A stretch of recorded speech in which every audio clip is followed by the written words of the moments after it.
It's I true, mean, but I'm also fully on board with continuing to say fuck Florida. Because hear me out. go Hear ahead. me out. Yeah, no. Okay, so Monday, Tuesday of last week, it was like Mhm. 30s, 40s. Wednesday, Thursday, Friday, 70s, 80s. Mm. Yeah. Saturday, it was also pretty warm. Like, and my house was warm, so I was like, oh, okay, well, I hate this. So I put my AC on. Sunday, cold. Cold. Cold again, and has continued to get colder.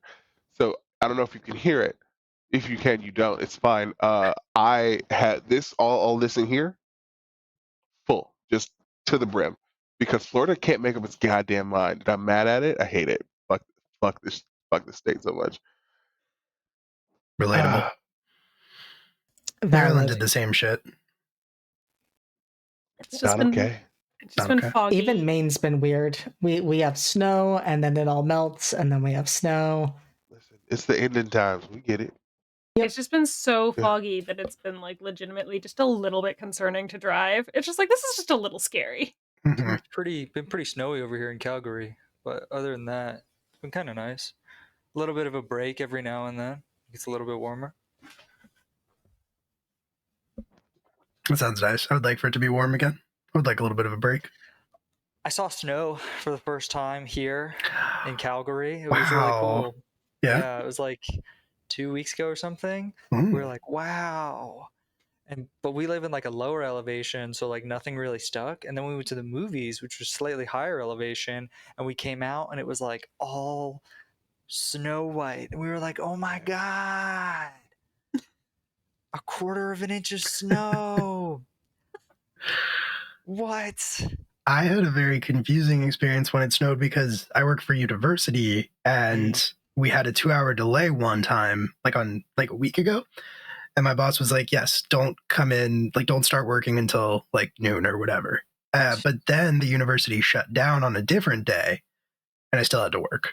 So I don't know what that's about. It's a confusing thing. Like, this How is rude. incorrect. You should have slipped on some ice and broken your hips. I mean, No. listen, Fucking show them, dude. No. listen, it's That better happened. than my old job used to be because we never fucking closed, no matter what happened. Libraries Work don't for the close. government. Yeah. Yeah. Waffle House. Not even the government. And I won't say more than that because it's long. It's a long rant That we I don't mean- have time for. that we don't have time Yeah. for. That's just the stream at this point. Yep. If we start talking about that, that's it. That's all I'm talking about for the rest of the night. Hello. Hi. Welcome.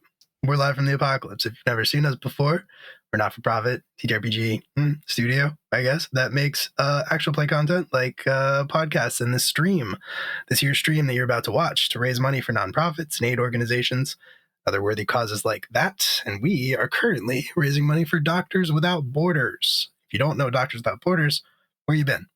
They do very important work. They're providing humanitarian medical aid in, like 70 countries. And we are very proud to be supporting them. They have a long and storied history, and they're currently performing critical work in the Gaza Strip. And so the way that we do things around here is if you like what you see, we just ask that instead of doing the normal Twitch things of giving us like fake money, and then sometimes Amazon is like, here's some real money. Instead of doing that, just donate to Doctors Without Borders, because honestly, we're not going to do much with that money. I mean, we occasionally get some money from Twitch. We pay artists mostly for it, with it, but that's about it. That's not as important. So please take the $5 or the $6 or whatever you would have tried to give us and just give it directly to Doctors Without Borders instead. If you can spare anything, there's no expectation. Please don't if you can't. Yeah, we've hidden the subscribe button to that end, so you can seek it at your own peril, I guess, but probably don't. And instead, just hit that donate button. That's where the subscribe button would be. Or if you're on mobile, you can hit !donate in the chat. I think my button for this still works. And the bot will post the link. There we go. And you can just follow that link and then donate that way. There will be an alert that will trigger. It will distract me. Nobody else will hear it, but I will hear it, and then I will yell, probably loudly, into my microphone. I probably won't do that, but it's okay. And if you are able to find that subscribe button, we can't stop you, of course, especially if you have an Amazon Prime sub included in your Prime subscription.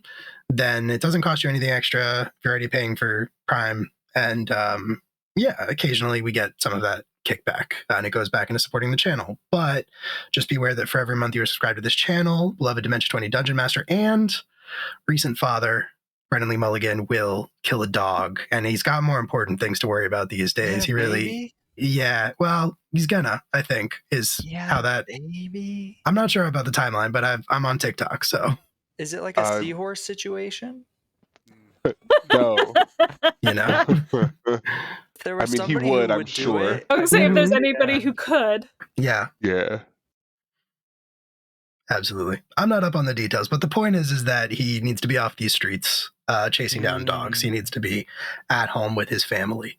So maybe just donate to Doctors Without Borders instead of subscribing to the channel. Instead, good day to be a dog. great day to be a dog. Hopefully.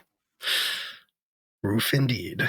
I think that's all of the things and the stuff. There are channel points. There are emote reactions. Hey, did I ever get rid of the wham one? Or is that still there? Let's see.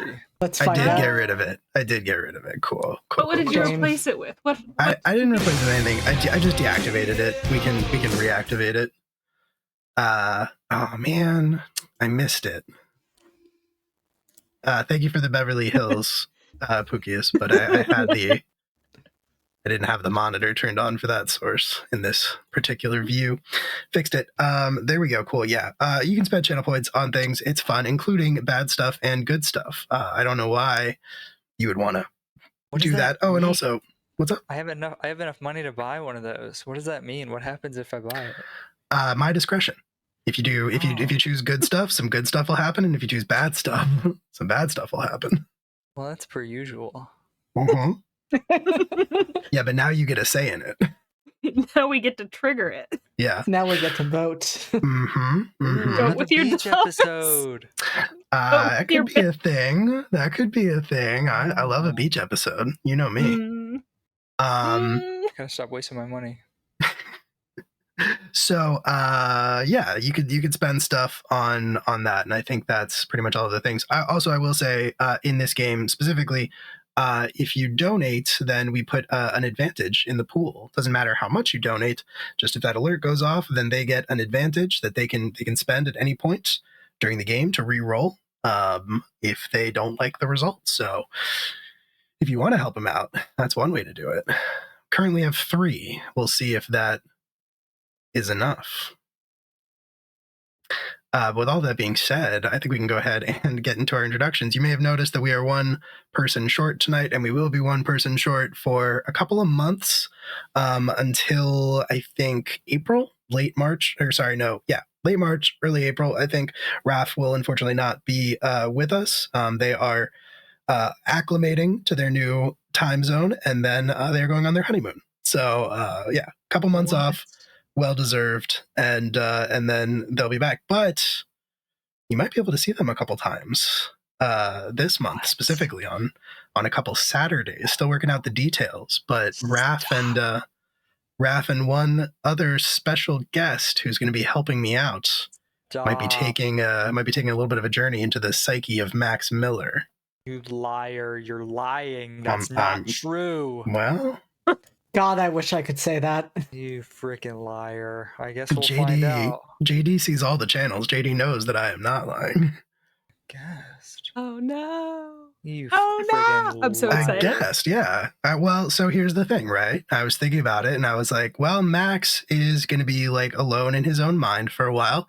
So maybe we'll play that out. And then I was like, well, hold on. Max isn't exactly alone in there. Joanne. Who knows? Who knows? Who did you get? Is it Simon? Who did you get to play Simon? Oh, is it a big spider? You'll have to tune in to find out. I think actually we haven't figured out the time yet exactly, but this Saturday morning/afternoon is going to be the first time we do this. So, JD's excited.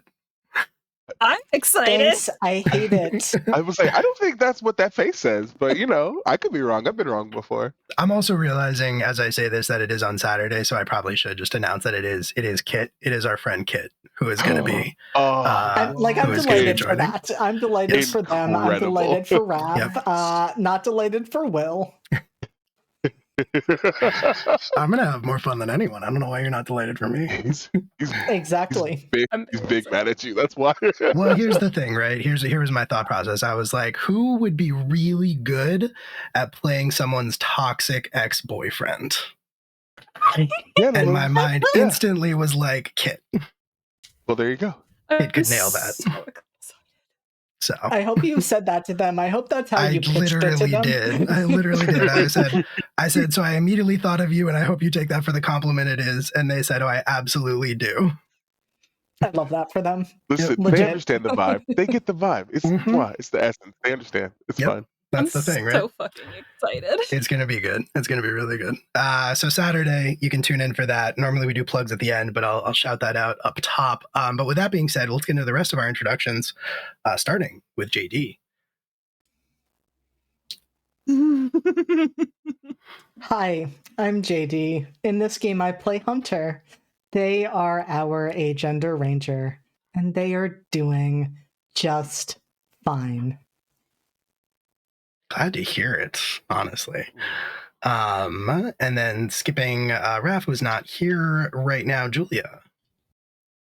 Hi, I'm Julia. I'm the local Delaware cryptid. I'm going to be playing Kelly Violet, who is the cleric rogue hybrid. She's got a new little buddy that I'm very excited to learn how to play as well. And she's not having as good of a time as she'd been having the previous weeks. But she did get to condescend to somebody, so that always raises her spirits a little bit.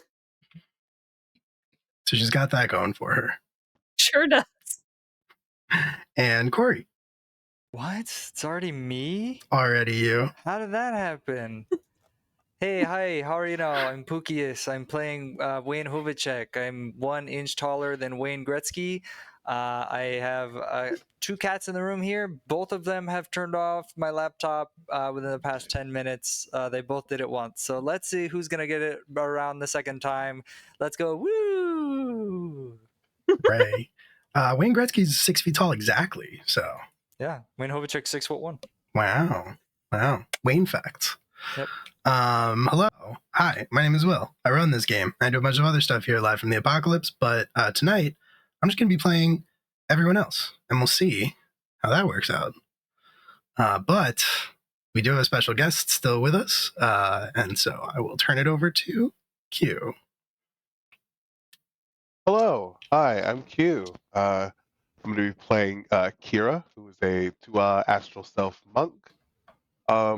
He is in a place mentally. I'm sure it's fine. Very excited to be back. Ready to get into it. Let's do it. I'm also ready to get into it. I'm very excited. Okay.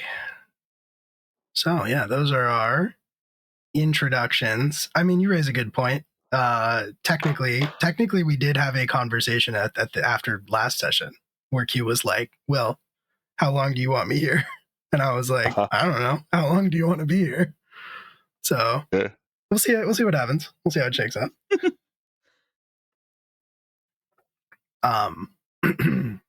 So a lot happened last time, as you may recall.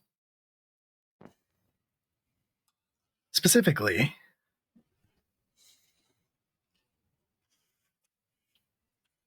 you met one of the Danan and a new member of the Danan that you had not encountered previously. You've met a few members of your estranged Fae ? God ? Ancestors ? But Dagda was a new one for all of you.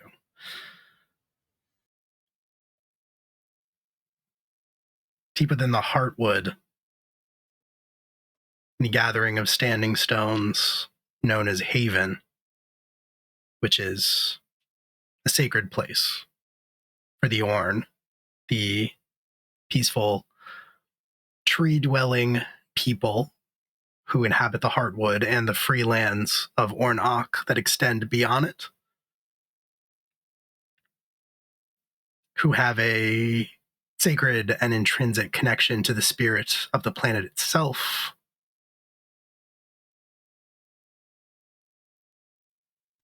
And it was in that place that you were offered a deal, such as it is, by the Dagda. That if you could bring him an object of power, maybe. You're not really sure what it looks like. You've only ever heard stories about the world cauldron of Anun. But if you could bring him that,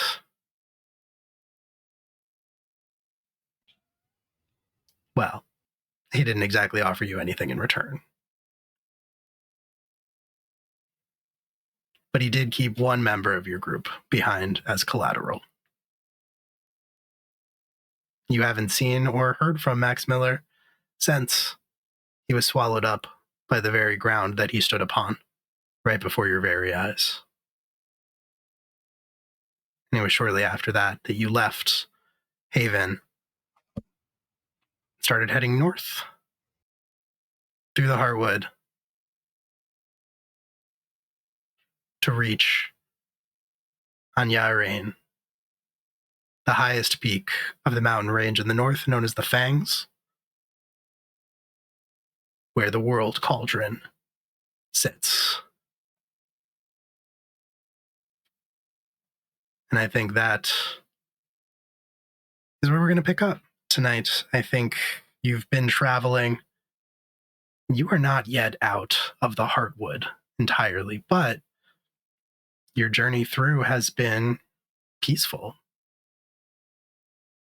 You haven't encountered any dangers. You haven't been attacked. If you didn't know any better, you'd almost say that the Heartwood itself was trying to facilitate your passing through. But of course, eventually, you've had to stop and make camp for the night. It's been a long couple of days. You need to rest. You need to eat.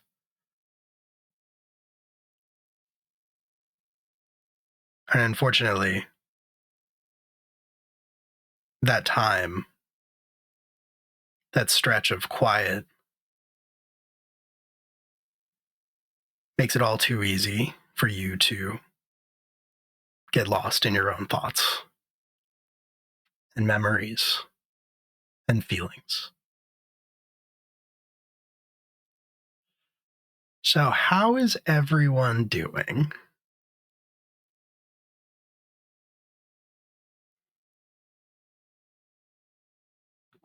Don't be shy. Wayne's got it all bottled up tight. He's got a big smile on his face every day. I don't feel sad or bad ever. Life's good. My dude, my guy, that's not describing how you're feeling. That is describing how you are masking. That's no problem whatsoever. All we gotta do is go on a short little wee baby adventure, and then our friend's back in our lives. Easy peasy. That's true. Wayne makes a great point. I don't know about that. I think Kelly's been doing not like great, and she's definitely not like putting on a happy face every day, kind of like Wayne is, but she's kind of more reverted back a little bit to like the pre-reunion kind of mindset of like when she was like working with the crew and having to like suss out a problem like that, and a little bit more angry and kind of like scrappy about it than she has been since she's been back with everyone else. She's kind of been calmer about it. She's mostly thinking of ways of how to like poison the well once they get there has been her entire mindset. And so that's what she's just been, mentally trying to figure out. And also if there's any way to get a hold of anyone that they can, who might be able to help give them more information. I mean, you could try to roll a history check. I was going to ask about a history check, but I was also going to say that, like, probably once or twice in, like, the evenings whenever she's doing, like, watch by herself, she has probably tried to reach out through the Wyvern badge, even though she knows it probably does not work anymore. She still tried to reach out to Ryan to, if there's anyone in Calderon who can get to Mirrodin, just... But I will also roll a history. Yeah, please. Please roll a history check. It's a flat roll for me.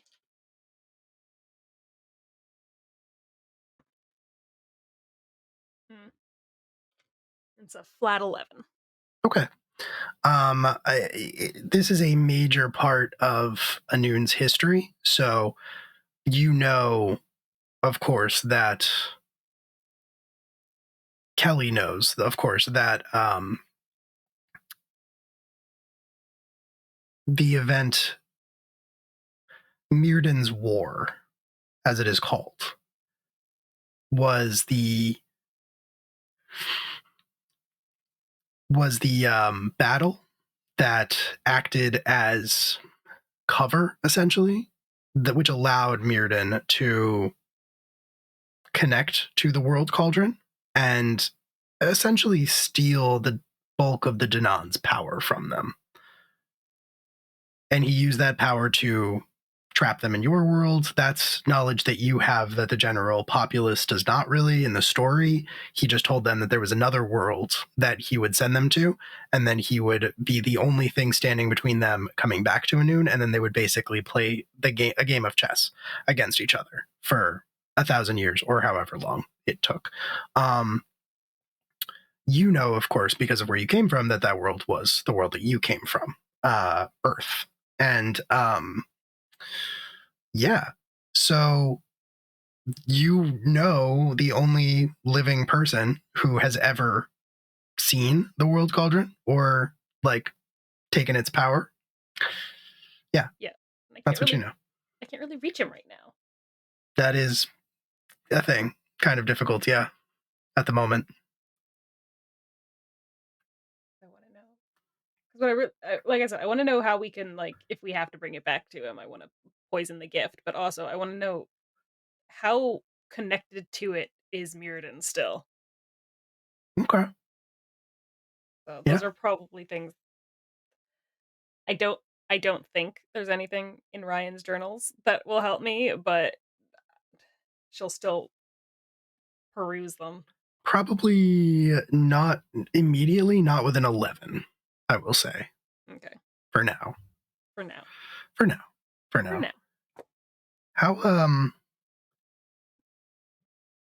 How's Kira doing? I would like to check in because Kira's pretty new to this group, but Kira knew Max for a long time before. Yep. And also, you maybe intended to go on this little jaunt and then go back to Threshold.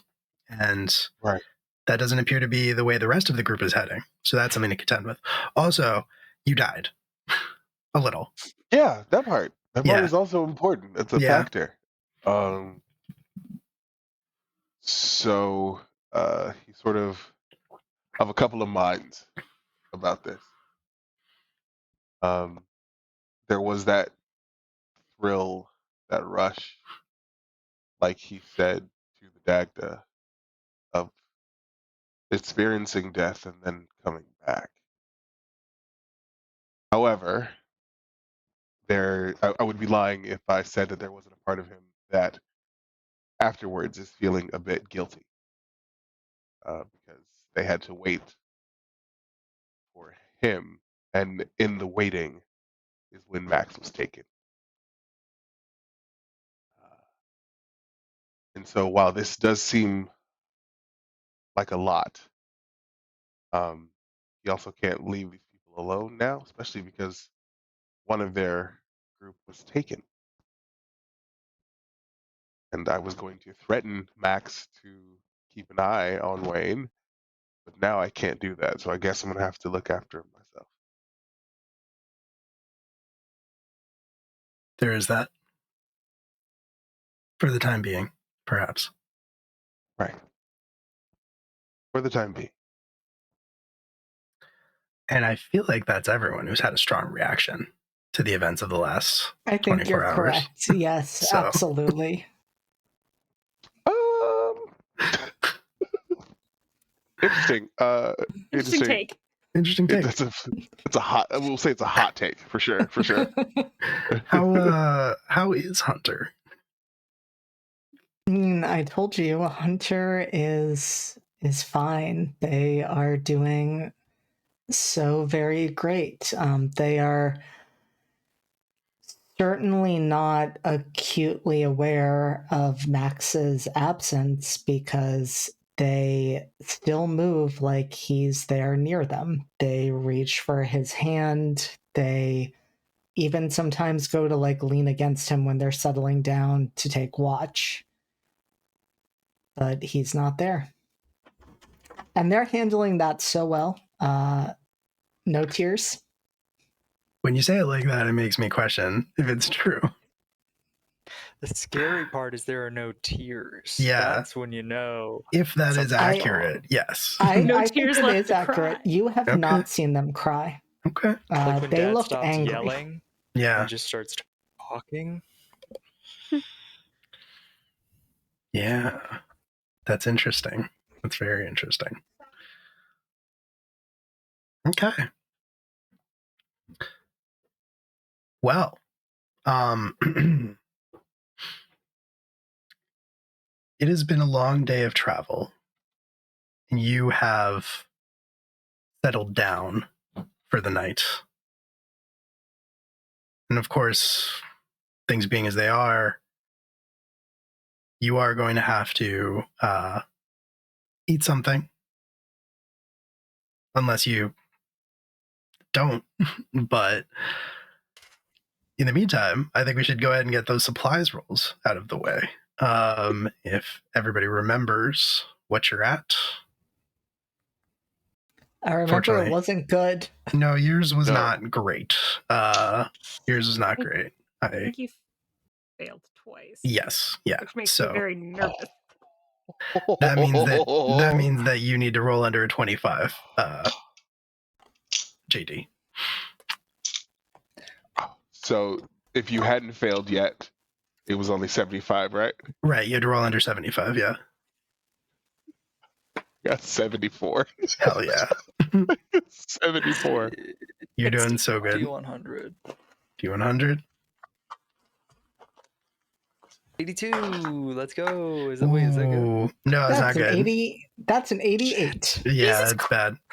It's bad. It's bad for both of you. Do you remember if Wayne had failed previously? No. Yes. No. Wayne hadn't failed. That doesn't sound right. I think it was just. I know Raph I think failed one. Yeah. Those. I mean, Wayne might not have failed. I do not remember. We can say that Wayne. Yeah. What's up? I was fairly certain it was only Kelly and I last time. I could have sworn. That's right. Sounds right. That sounds right. Oh, that's right. I'm sorry. I'm so sorry. I'm my bad. I didn't mean to write you out. I knocked you and I apologize. I appreciate it. apologize. Yeah. Extra credit. Q. Actually, teacher, I I think it was Wayne that put the pudding under your chair. would do that. That's funny. Incredible. Great. So Hunter, you are out of food. You're out of supplies. So that's not great. But you could try to replenish them. Hunting does accomplish that if you would care enough to do that. Or you can wait until you get to a large enough settlement that you can justify restocking your supplies, basically. Hunting would require that I care enough about myself to do that, I and did I'm add not that sure I do caveat right now. for a reason. Yeah, Yeah, I I had a heard feeling. I had Too a bad. feeling. Too bad you're with a bunch of people who do care. Yeah. You're gonna eat. That's some prime interpersonal drama. We'll see if it comes up. Wayne, that means that you have dropped to 25%. You have to roll under 25% next time, or you are also out of supplies. But I believe both Kelly and Kira are still holding strong. Yep. 75%. Very cool. Very cool. All right. Awesome. So, you eat some food. You are all sustained, even though for Hunter, it means consuming the last of what you had on you. And then when it is time to bunk down for the night, Hunter, you look different, if you recall, because you picked up the two halves of the staff of the speaker. Me and Julia just simultaneously looking at each other with panic. I'm just like, oh. No, yeah, remember? So the Yes, no, I remember. I was Cool, just like, why good. are you saying this now? What do you mean I look different as I'm going to sleep? you look different because much more of your body is now covered in bark, and the bark that does cover your body is inscribed almost like it's been burned in to the wood in these symbols and sort of pictographs that basically tell the entire story of the Orn. Their entire recorded history was on that staff, and when you cast bark skin on it as an attempt to somehow save it, it merged with you. So I would say where maybe 30 or 40% of your body had those bark like patches of the Ornock on you before, now it's more like 70-80%, I think. So it was a lot easier to conceal before. Now you're probably going to have a hard time with that. And it's up to you how that coverage works out. Like if it's just your face exposed or if it like stops below your neckline. I don't know if you have any thoughts about that, but yeah. You can also think about it if you want to. I think it pretty well covers like most parts of their body. Like there are definitely patches on their face that are visible. There are ones on their neck, then going kind of beneath their shirt. I mean, they are still wearing the mesh shirt, so you can see it reflected there as well. And yeah, you all know that they're not going to be able to hide that the way they had been before. 100%.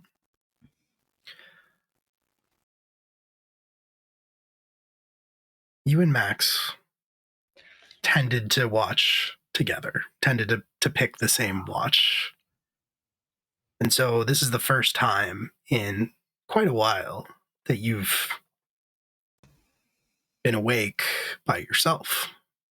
Whether or not you are setting a watch or you're a little bit too distraught to do that, it's a question we could talk about. But I think you've been assured that no harm would come to you as you're passing through the Heartwood by the Dagda, and the Dagda controls the Heartwood. So I don't know that you felt like you needed to necessarily set a watch. But either way, Hunter, I don't think you've been able to fall asleep, if I had to guess. I think that is fair. So you have, like I said at the very beginning, far too much time with yourself and your own thoughts. You found a pretty good spot in the woods, made a fire to cook your food over, found a few logs or pieces of wood to move around that fire so you had somewhere to sit that wasn't just on the wet earth.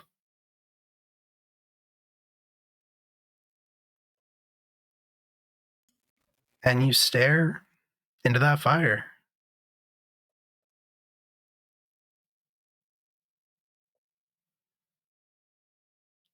And I think, well, you can tell me what's going through Hunter's head as you stare into that fire.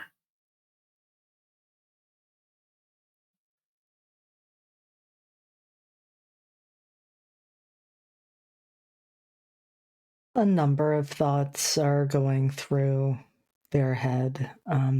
They are thinking about that last moment with Max where he begged for them not to leave him. And they did. And I think they're staring at the bark that they can see on their hand, and they're thinking, bark is flammable. And then they're remembering the importance of what they're now carrying with them and trying to curb the thoughts going in that direction.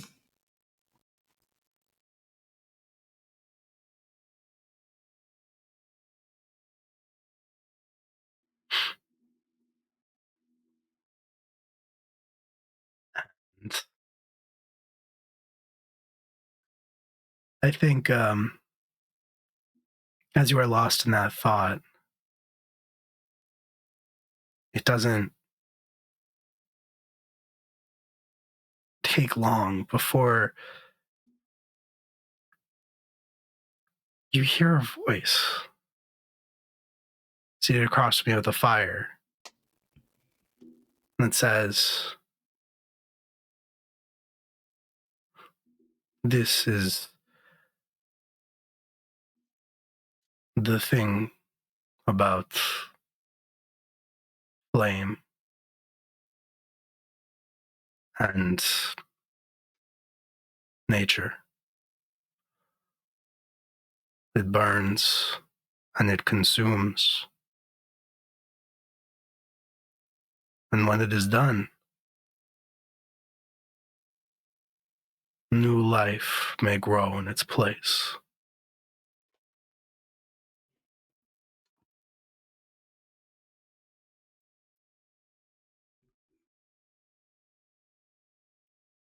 You look up, and someone is seated across the fire from you. You don't recognize them, and you know you don't recognize them because your average person might have some difficulty telling one Orn apart from another Orn. There are absolutely, obviously, like, differences, but they are somewhat subtle. The Orn are not symmetrical as a rule. Some of them have, like, a massive right arm and a much smaller left arm, or something similar to that, and that can make it difficult. But that can make it easy. But most humans, most people of the kingdom would not be able to tell those distinctions apart. But you can, obviously, having grown up among the Orn, having been raised by them, essentially, since you were 17 or 18. But you have never seen someone who looks like the person sitting across from you. Because while they have the darker, sort of earth-colored tone to their skin, while they don't have any sort of, like, visible body hair or anything like that, they don't have any of the sort of bristly like, hair approximations that the Orn have. They're not as large as your average Orn is either, and they are fairly symmetrical. And they're dressed very simply in a manner that looks a lot like how Hunter looked when they first came out of the Heartwood, when they first journeyed to Calderon to try to find their missing sibling. And I think it clicks into place for you, although you've never heard of this. But this person sitting across from you is only half Orn.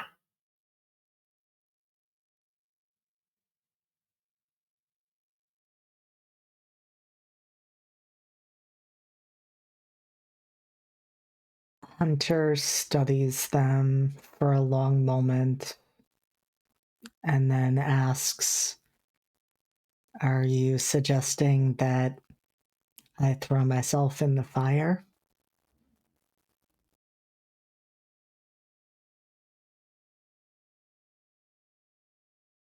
What is stopping you?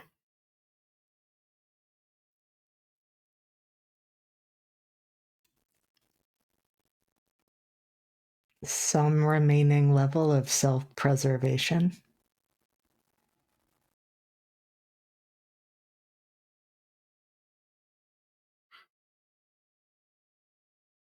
Is that true? Which part? That I have any self-preservation left, or That is that- what I am questioning. Well, I'm not in the fire, am I? No, you are not. But I think that is for a different reason.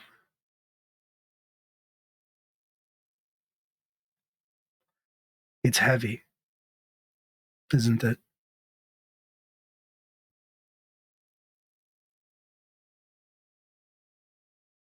Can't say I'm exactly in the mood to play word games with a stranger. Our history, our past, our future, even today. I simply carried it in my hand. But you have wrapped yourself in it. Like armor or a blanket.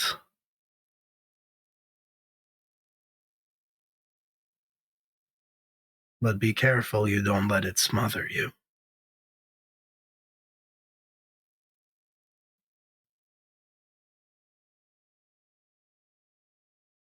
That wasn't intentional. I couldn't leave it. I couldn't leave.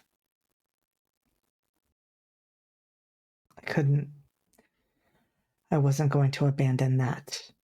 The form it chose wasn't something I asked for. I just didn't want to leave it.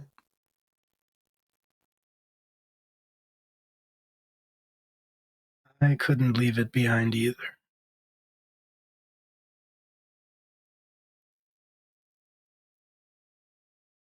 Despite everything that they said about us, that we were monsters, that we were creatures that stalked the night waiting to steal children to eat them.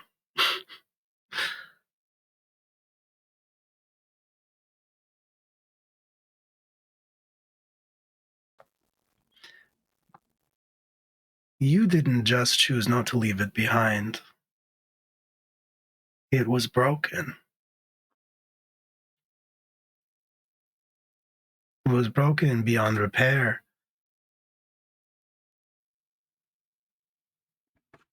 And you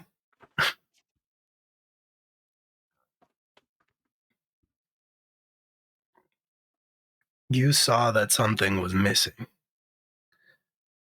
and you bridged that with your own body.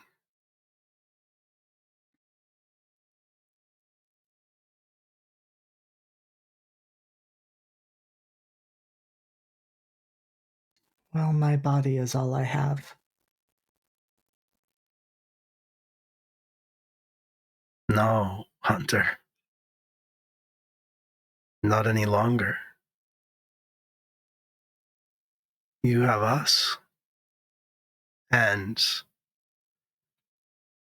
4 more shapes, 4 more people appear around the fire. They don't say anything, but they are Orn. They are not like the one sitting across the fire from you. They are full-blooded Orn. But they stand there. Do you understand what it is that I am saying to you?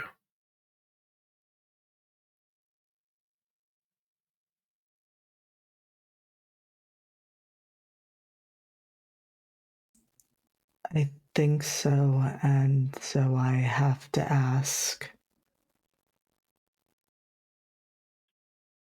is this offensive in any way? Are you angry with me? Angry with you. Hunter, we were gone from this place. We did not exist any longer. For the first time, we were truly dead. Despite our bodies having long since decayed,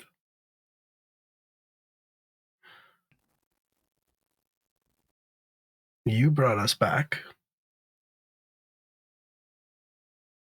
The Orn, our history, everything we have been, everything we will be, every question yet to be answered.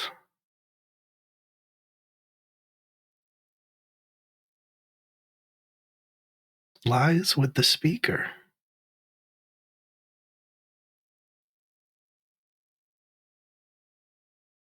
And that is you. Sorry? You are the speaker, as we all were before you.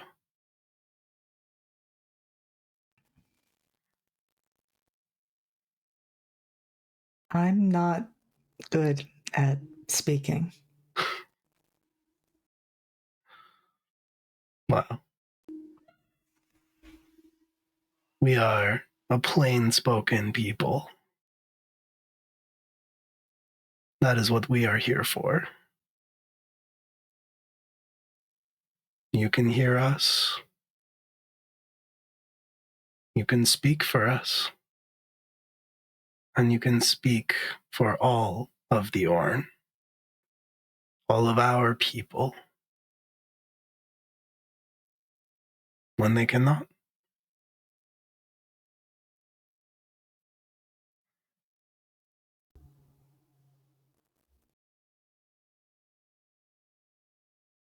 Am I the right person to do that?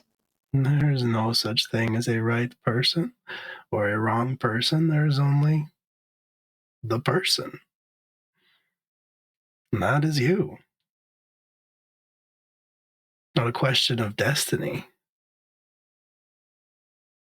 It is you.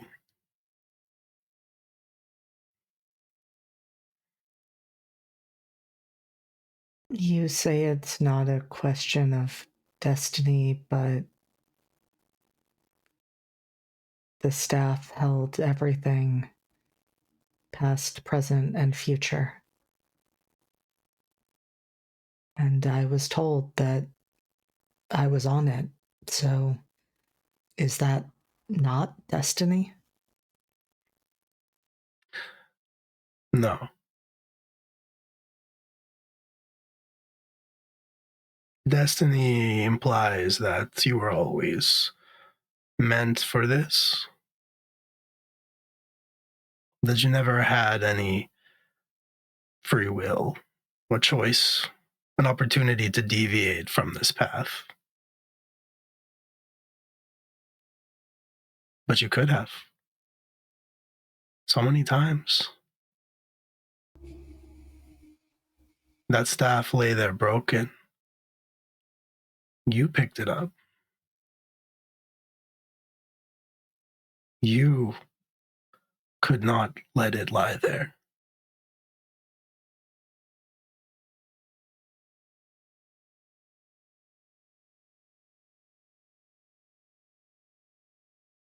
No, but I don't think I realized the significance of what I was doing. Well, it's too late for that. I'm not saying I regret it, but I was just thinking how much that motherfucker had already taken, and that I wasn't gonna let him take this too.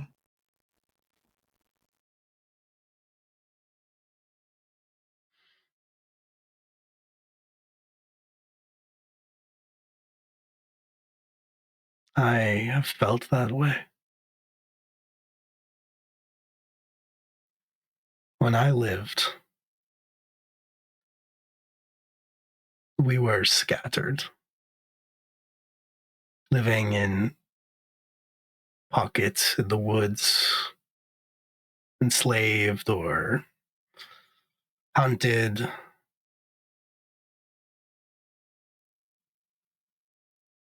Simply trying to exist. We were feared, we were reviled, we were hated. Especially me. An abomination. Should never have existed. And I was so tired of seeing things taken from us, of feeling this call to some place that was not ours any longer. We were told was not ours. So I took up that staff and I found all of us. At first, I had to search, and then they started to find me. And when we were together, we were unstoppable.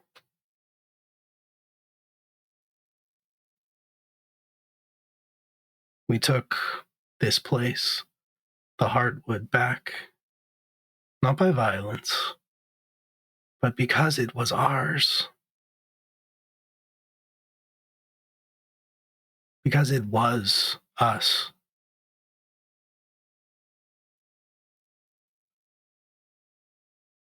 And so when they came to our gates, to our home, with weapons and armies, I told them the truth.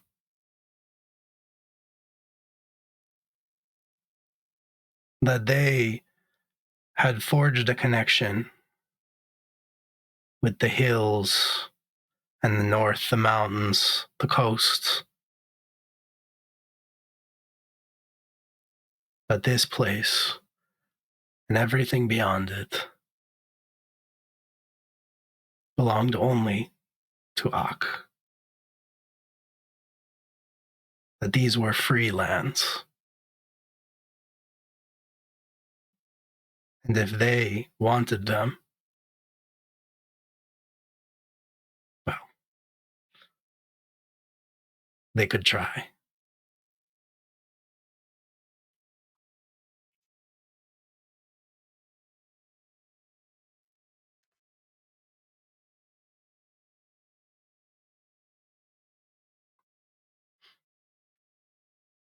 Strength, Hunter,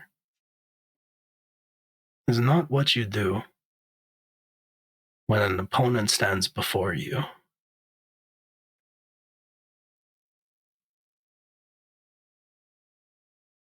Strength is what you do when you have nowhere else to go.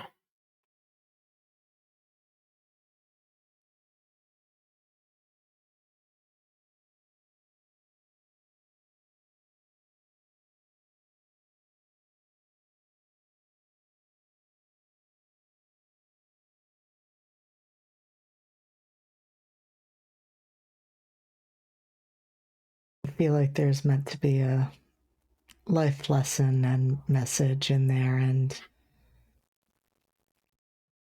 to be frank, I'm just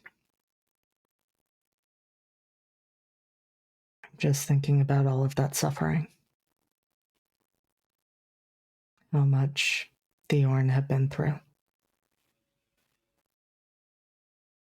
And I don't know, it feels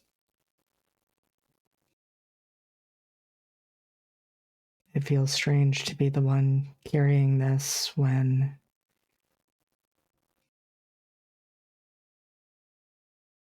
I was brought in and adopted, and I suppose do not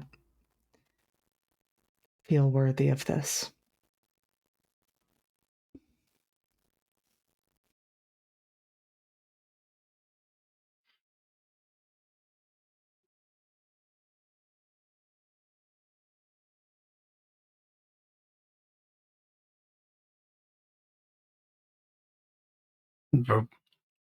There was great pain and great suffering, and we nearly lost ourselves. But because of that, we understand all too well what it is to be accepting, and that it does not matter if you look like us or where you come from. You, Hunter, you are an Orn.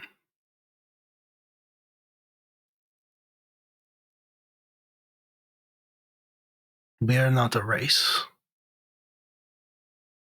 We are a people.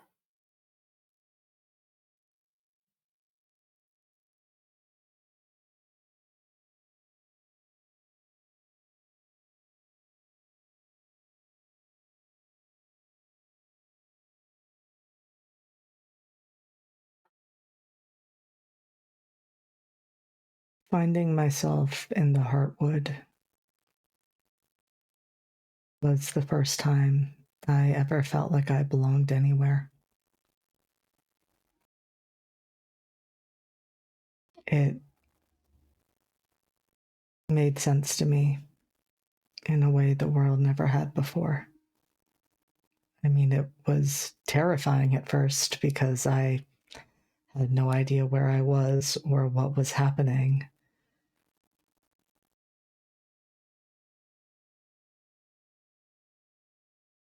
But I never had imagined that I could feel as wanted.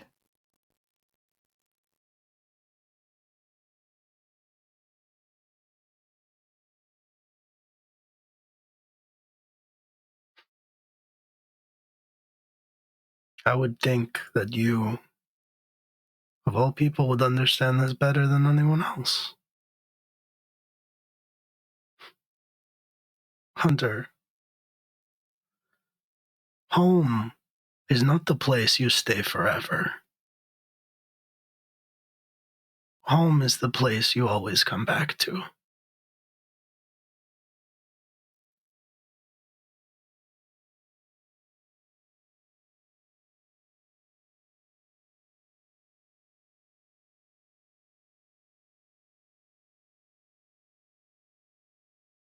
Why would you say that I would understand that more than anyone?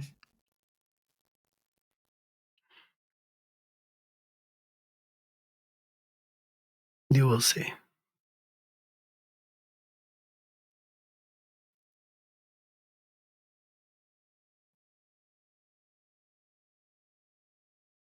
Am I ever going to get an introduction from you?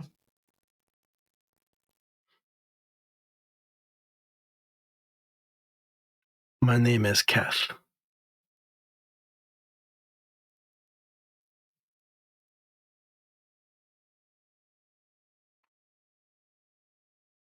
It's a pleasure, Kath.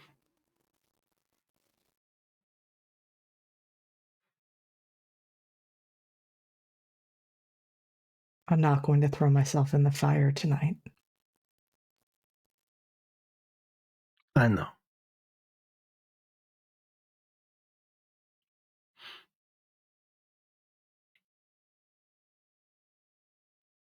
I asked you when I first sat down.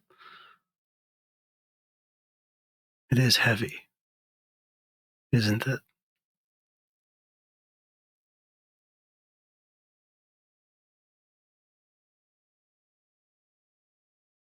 It is. Good. Don't forget that.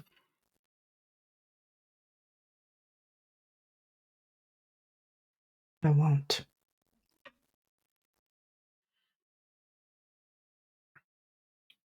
Your friend,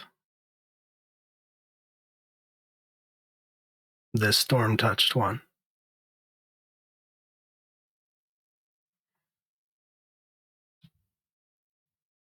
Do you know what she carries?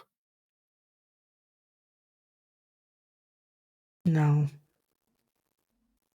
I just know something changed.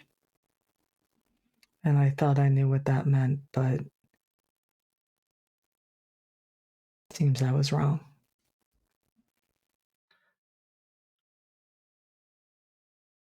Ak is the spirit of this place, this world. Everything starts and ends with Ak. And even if everything else were to burn, as long as one seed survives, this place, Ak, will persevere.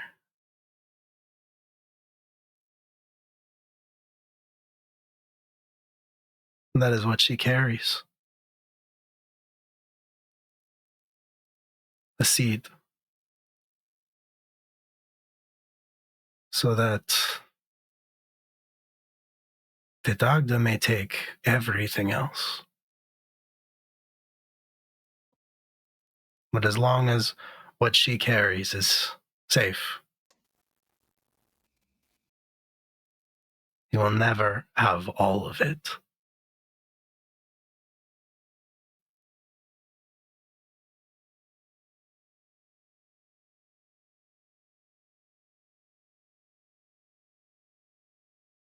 Well, Kath, speaking of weight, how do you carry that? The possibility that everything and so many could be lost.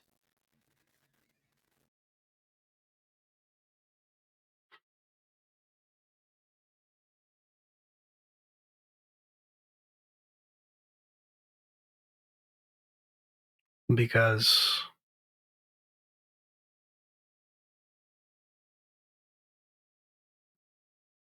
I have faith.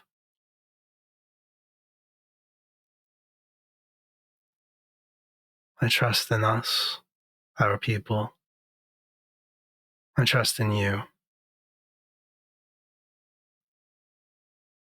I trust in Ak.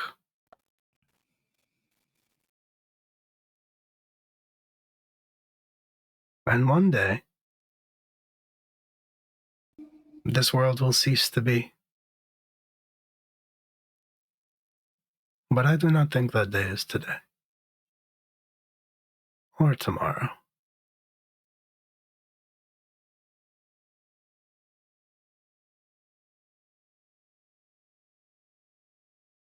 I can't lie, when you included me in that, I almost said you probably shouldn't, but I didn't. But I just did.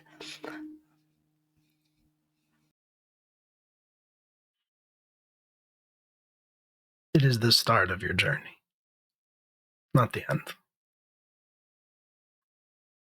One foot in front of the other.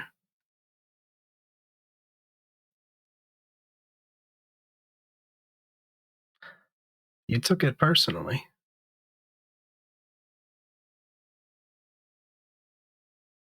When she was given the seed.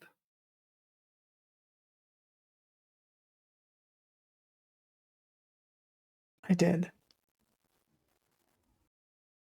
Do you understand why?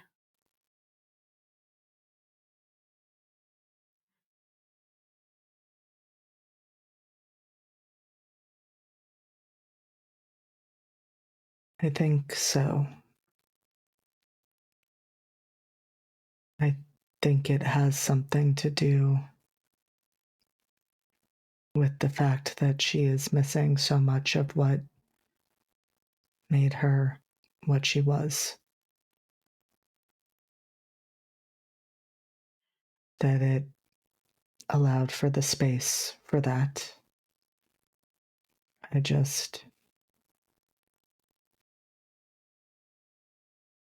In that moment, I thought it meant that I was not meant to be here.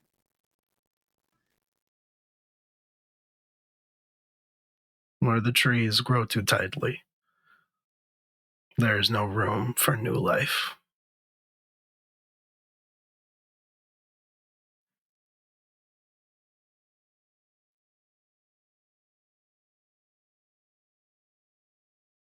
I don't know if you were meant to be here. I don't know if any of us were meant to be here. But here is where you are.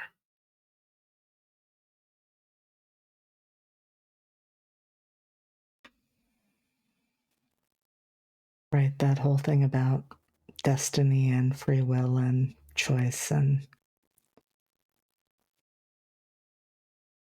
all of that. Well, I suppose speaking of suffering, if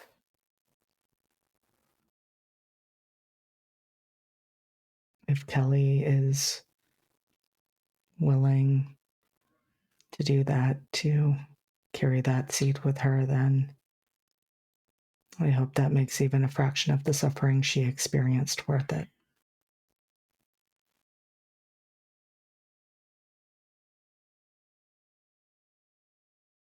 We owe her a debt. Keep her safe. I will, I promise.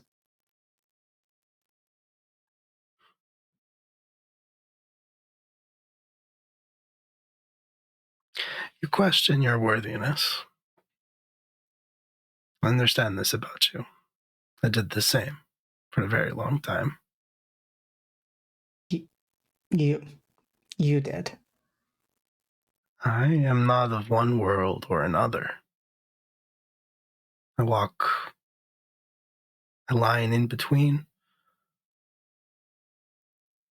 I'm not Orn. I am not human. For many years,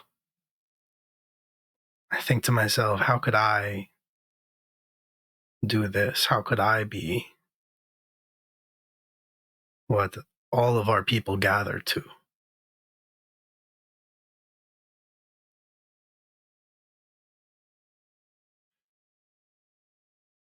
But then I think it does not matter.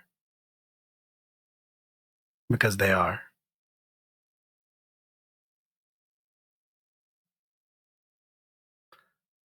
The Heartwood, it is not only Orn by design.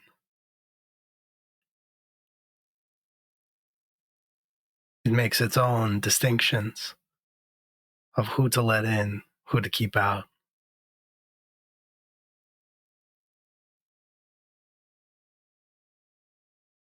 Ak makes that distinction. And you walked through the same trees that I did. So, Try to remember that.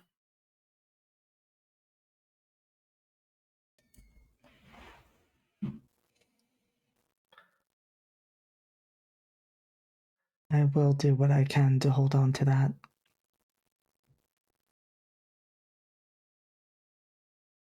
There is one thing I'm worried about.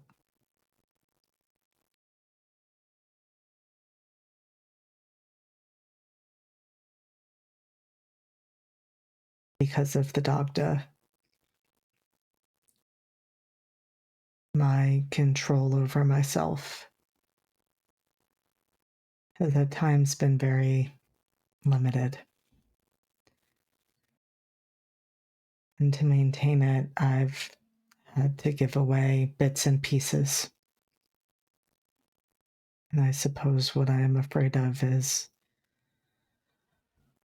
what happens when those bits and pieces of me are fully gone, when there's no more to give.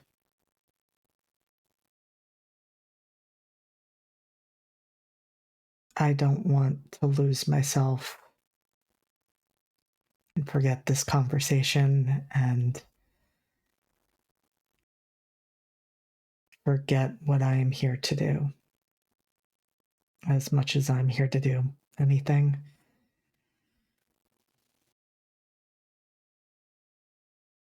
I don't want him to be able to take any of this. When I tried so hard to make sure the staff and everything it represents and everything it is would no longer be in his reach.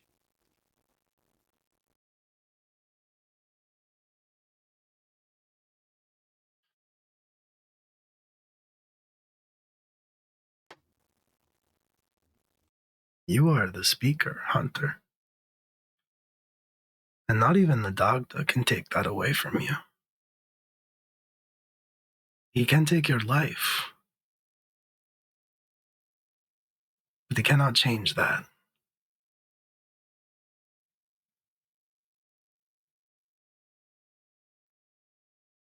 When you found the staff, it was broken. The speaker was gone. Why would he do that?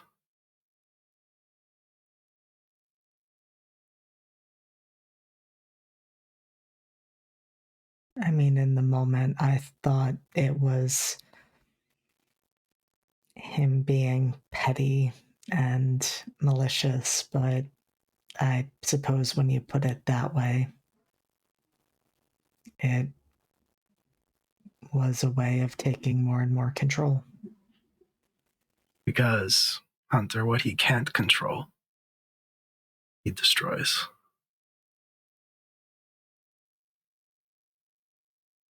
I don't think you will feel your rage as strongly anymore.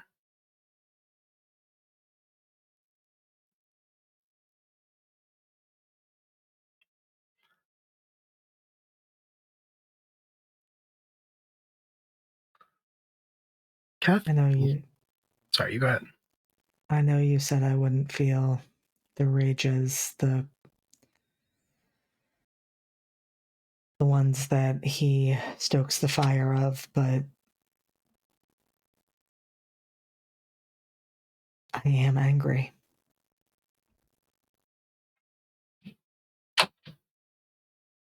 Good. You will need to be angry. You are going to kill a god.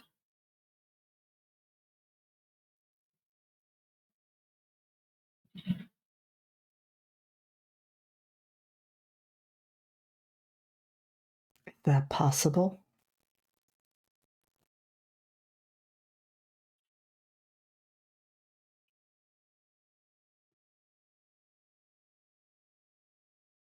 If I told you that it wasn't, would it stop you from trying? Absolutely not.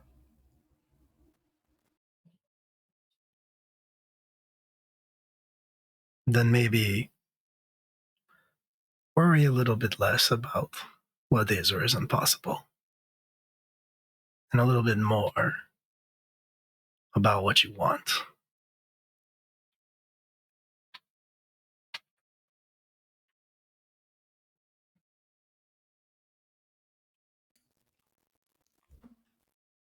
And Hunter's immediate response to that is, what is it that you want? What is it that the Orn want? What is it that we want? Geth smiles at you, which is a very human thing. The Orn don't really smile to communicate joy or anything like that. But Geth smiles, and he throws his head back, and he starts to sing. It's not singing exactly. It's one tone. It's one sort of deep, resonant tone that fills the forest around you, that fills the heartwood, almost like resonating and bouncing off of the trees. And the other speakers that are gathered there with you follow suit with their own some slightly higher, some slightly lower. But within all of that noise is contained the pain and the joy and the sadness and the confusion and the comfort of every Orn who has ever lived or will ever live.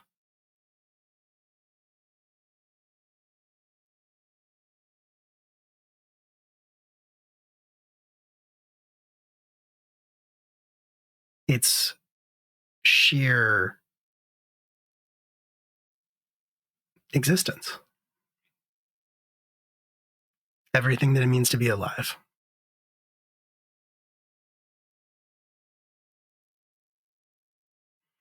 And as you listen to all of that bounce around you, fill your eardrums, surround you, the clearing where you made camp starts to fill with sunlight as it crests over the tops of the trees. And it shines directly into your eyes, blinding you for a moment. When you clear your vision, you are alone, seated in front of the campfire, which is burning down to coals. But you can still hear the echo of those voices ringing in your eardrums.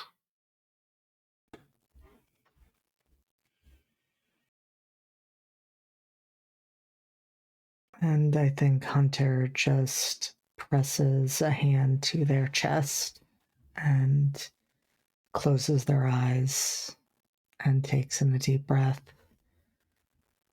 and prepares to face this next day. Your Mantle of the Speaker item is now active.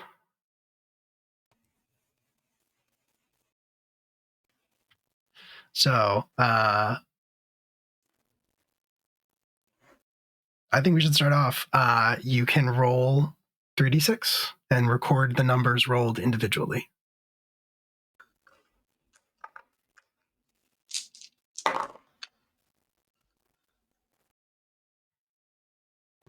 All right. I have done so. Okay. So you have those numbers available to you. You can use a reaction when you or a creature you can see within 60 feet of you makes an attack roll or ability check to add or subtract one of the recorded numbers from the total of that roll. You can wait to use that reaction until after the creature rolls the d20, but you have to decide before I say whether it succeeds or fails. You can only use that number once, and at dawn of the next day, you lose any numbers that you have not used. Incredible. So keep that in mind. I'm sure we won't be rolling dice. I'm sure that was the only dice roll we're going to do tonight. The rest of you awaken to find Hunter sitting in the exact same spot that they were when you fell asleep.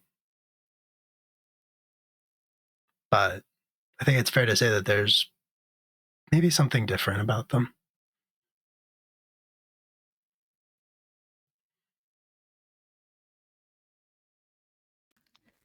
It's hard to say.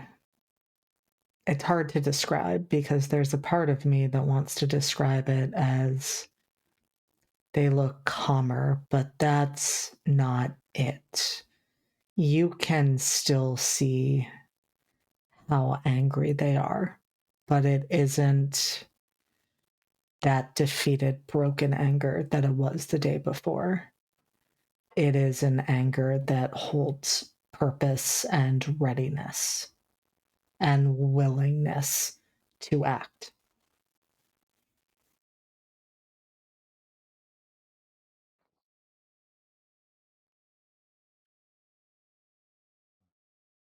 Hunter, and all of you, wanted to say I'm sorry. I I let myself get carried away. You don't have anything to apologize for, Kira. I'm not angry with you. Fair. I just needed to say it, you know? You honestly, all you did was what we were all thinking about doing.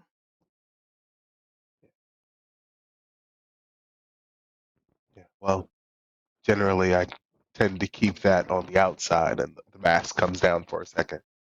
It goes back up.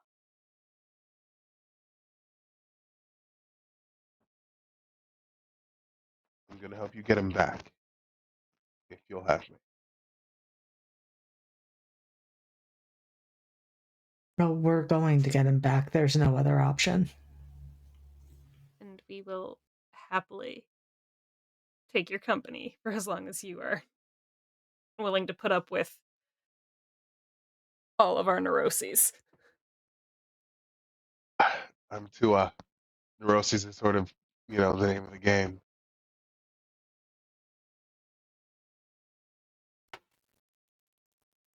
So shall we go? Let's climb a mountain. You start traveling again. Resume your overland travel through the Heartwood. And Hunter, you have always had a pretty easy time navigating the Heartwood. You know the Heartwood very well from having grown up here, but it's on another level now. You have this kind of intrinsic understanding of where you're going and how far to your destination and where to step and what the best route might be. As you were traveling, I am wondering if you are saying anything to Kelly.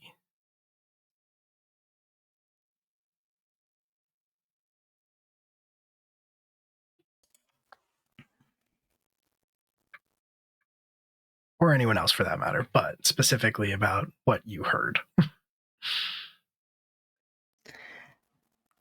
I do think as they're walking, Hunter starts off the conversation very much like just diving into where their thoughts are and just says, I'm sorry that I reacted so badly.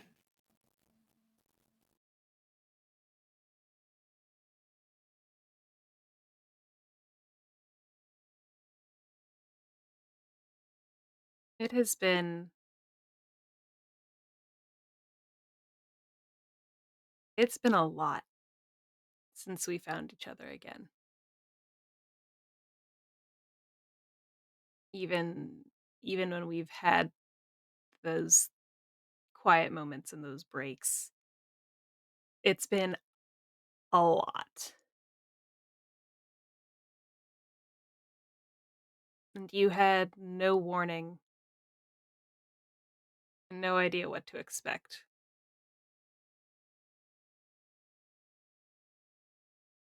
I didn't know really what to expect. It's...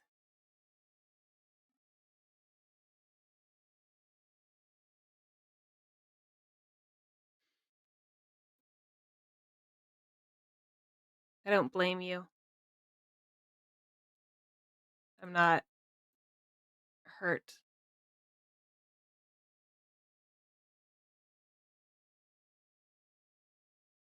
I just want to know that you know that none of the choices I have ever made have been made with the intent to hurt any of you. I've never thought that a day in my life, Kelly. Even in that moment when I was upset, I didn't think that you had done anything to hurt me. I just thought it was another sign that I'm not meant to be a part of this. And that was a very selfish way of thinking.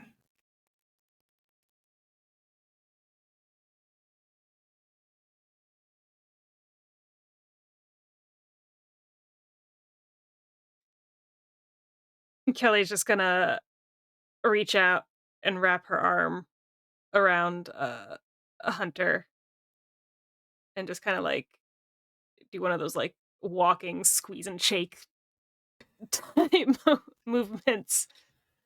And she's like, as long as we're okay, then we will all be okay.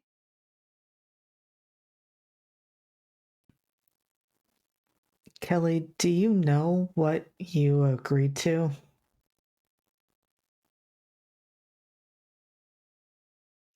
I agreed to help. I agreed to do everything that I physically am able to help. Because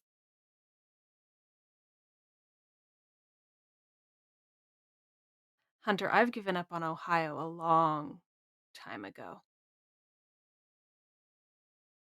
This is my home. These are my people. There are people here who I love more than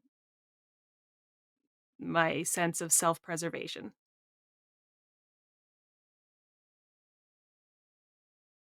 And so I offered myself to help.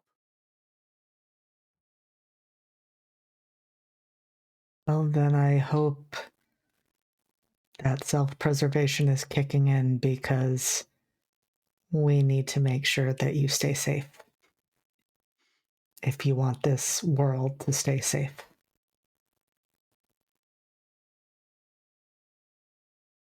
That's what I've got all you guys for. So,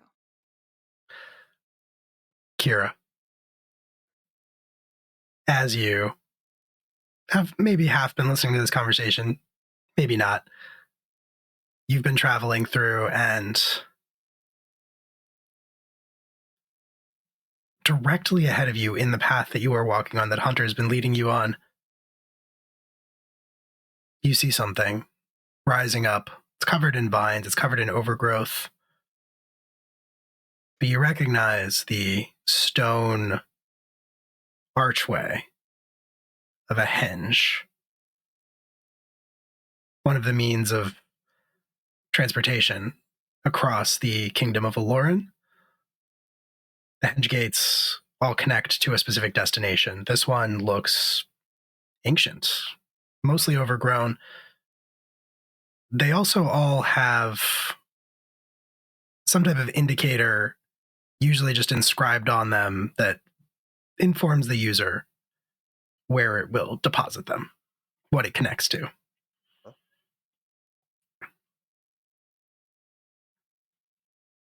I'm going to go investigate. And I think the rest of you see this too. Wayne, specifically, also, you are not involved in that conversation, so it's up to you. But you clear some of the vines and some of the overgrowth off of this thing, and you do see writing on it. But it is not writing that any of you recognize. Except Kira.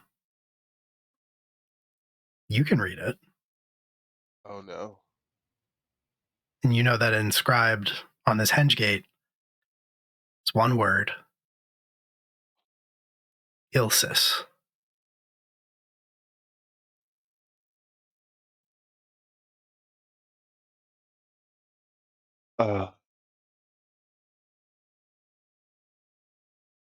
Let's Mm. Ho- Fey capital kingdom Ilsis? Ilsis? Once upon a time. yeah. I mean, capital's a strong word. That would imply a structure.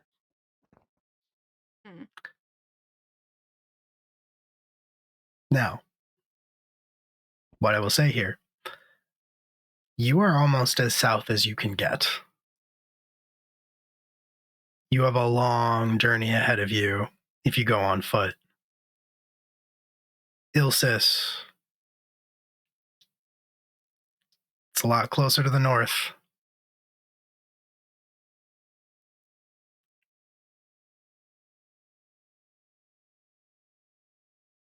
Well, let's fucking get to it. What are we doing down here? Aren't we in a fucking rush? I don't know if you want to be in that kind of rush, Wayne. I think I want to be that kind of rush. Hunter, how do you feel? Do you want to take the long way? I don't think we have the time to take the long way.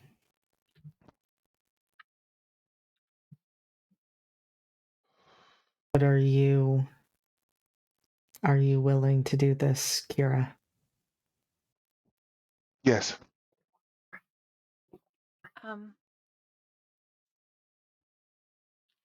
Do either of you know how to operate a henge? Don't you just walk through it? No, there's Wayne usually walks a through it. guy. It's not on, so yeah, you just walk through it and you're on the other side. I thought I had it. If anybody wants to make an Arcana check, you could do that. Make it. I'm not. I don't promise it'll do anything, but I'll make Yeah, it. I mean, you know, Zero. doesn't hurt anything. My Arcana is pretty decent. Is that Okay. my highest? Okay. I got a 6. Walk through Nice. it again. Got a 17. 17 is better. What else we got? The Arcana. I got an 18. Hell yeah. Hell yeah. I got a natural 1. Nice. We walk through it together, skipping Yeah. hands. Yep. Between the two of you, Kelly, you have probably traveled through the most henge gates, having been a highwayman. Yep. So you are pretty familiar with the process. You've maybe even had to quickly activate one in a city as a way to like get away, even when there wasn't like one of the attendants nearby to operate it for you. So you are fairly familiar with it. The problem being, of course, that this is not written in a language that you understand. So that's where Kira, I think, comes into the equation. Between the two of you, you can figure out how to activate it. And Question. Yeah. Do I have an idea of where this might take us, like where it might spit us out at? You don't, but you do know that it's probably not in Ilsis proper, because Ilsis was the Danan city. The Danan did not use the henges. The henges were built either afterwards or as a way to like quickly get people, a way for the Danan to quickly get people to Ilsis. But generally speaking, if the Danan wanted somebody to go to Ilsis, they would just kind of go and pick them up themselves. This one you're pretty sure is not within the city, and you know that these days Ilsis is basically surrounded by straight up jungle.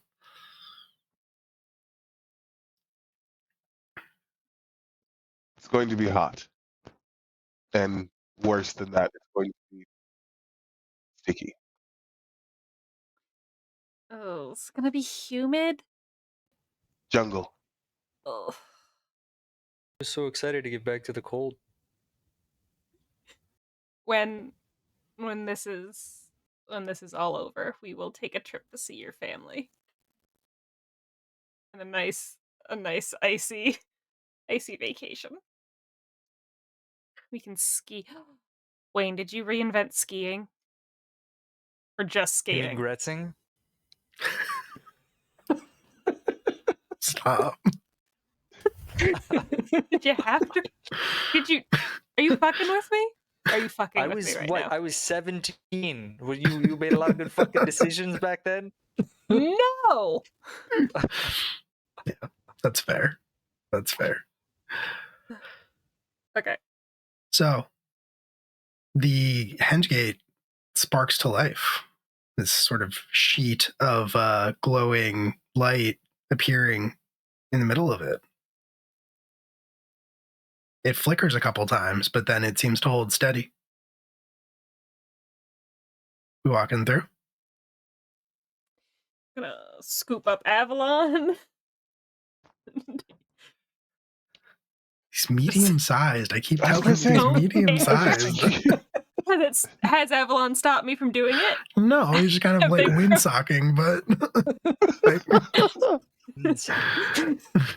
yeah. All right. You all, one at a time, pass through the henge gate. Hunter, I imagine you're maybe the last one through. I think so. Sort of pause, take a look back at your home. Then you two step through.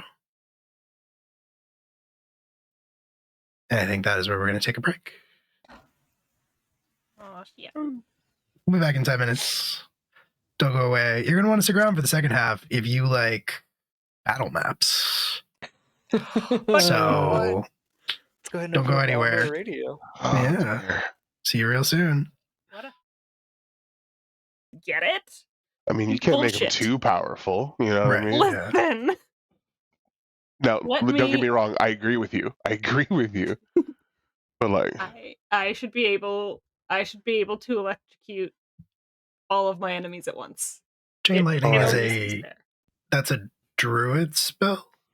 Sorcerer it's also wizard. and wizard. Okay. Yeah. It's So, so if I had taken sorcerer and if I had taken the storm sorcerer path, Right. I could use it.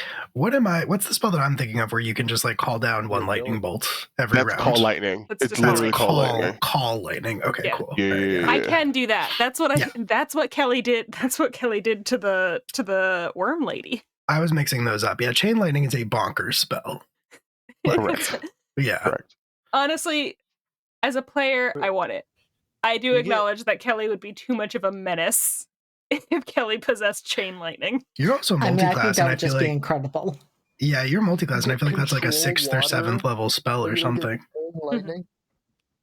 What was that, Corey? The 6th level spell. Yeah. You get ice storm, but you don't get chain lightning. Right! It's a little. No, I saw that You get too. I was like, what am I insect gonna do? plague? I know. The fuck? I'm like, excuse me. Maybe Why are we'll we talk. switching? Why are we switching? What type of storms I call now? I was You going to like say, I talking. feel like you could make an agreement with Will. I feel like he would be open. mean, Just, pitch it to him. Give him you did give him an agree, elevator pitch on why right? this would be a great life decision. You did agree to be Zeus. The So bird wants me to have it. The We'll bird see. saved my life. The bird would want me to be able to electrocute more people at a time You for know what I always say? efficiency. I'll give you everything you want. And speaking of that, thank you for giving me a healthy parental figure once yes, the father figure is here. Proper true. papa. The one true father figure. Where did that come from? Just had it lying around. As you do. Oh, that's yeah. All right. I mean, yeah, I can't I can't really- Julia has one too. Oh yeah. Okay, so for those that don't know, I LARP, and one of my characters has a staff. It's too long. This bad boy is yeah. So like, you see it, ready. Yep. Wow. He's a Okay, here we beacon. go. It's like Oh god. it's like the ribbons in the clown pocket. Yeah, there you Damn. go. It's a It's big real staff. Right. I had to have it fit me. It's fair. Sorry, and I'm a big boy. It's fair. Is it real wood? No, it's a foam weapon. Okay. Yeah, Got it looks it. Like, hold on, let me see if I does, can get it. Look legit. close Yeah, it looks legit. Yeah, you Nice. can see that it's crafted. It's good quality. I have a wooden sword over there. I'm not gonna get up because Churro's on my lap, but it's over Okay. there. Sweet I mean, baby. well, that's where you live now, so that's fair. True. It's true. Like I went to the Apple Festival in downtown Hendersonville, and it was pretty cool. Yeah. There were these people with like unpainted like wooden swords, and they're like yeah, buy one for your 10-year-old. And I was like, Yes. $5. That is mine now. Hell yeah. It's still unpainted though. I haven't had anything to do with it. Maybe when I cosplay something. Sometimes Cosplay you just Buggy need the to have- Clown, but with a sword. Oh God, you would be a Is great it? Buggy the Clown, and that is upsetting. I was true. Buggy the Clown. I was Yeah. gonna say, That was a didn't you lot miss of the I'm sure that I did. I've seen the nose, right? And you had so many of them. Yes. I had Which blacks. is- They all smelled like asbestos.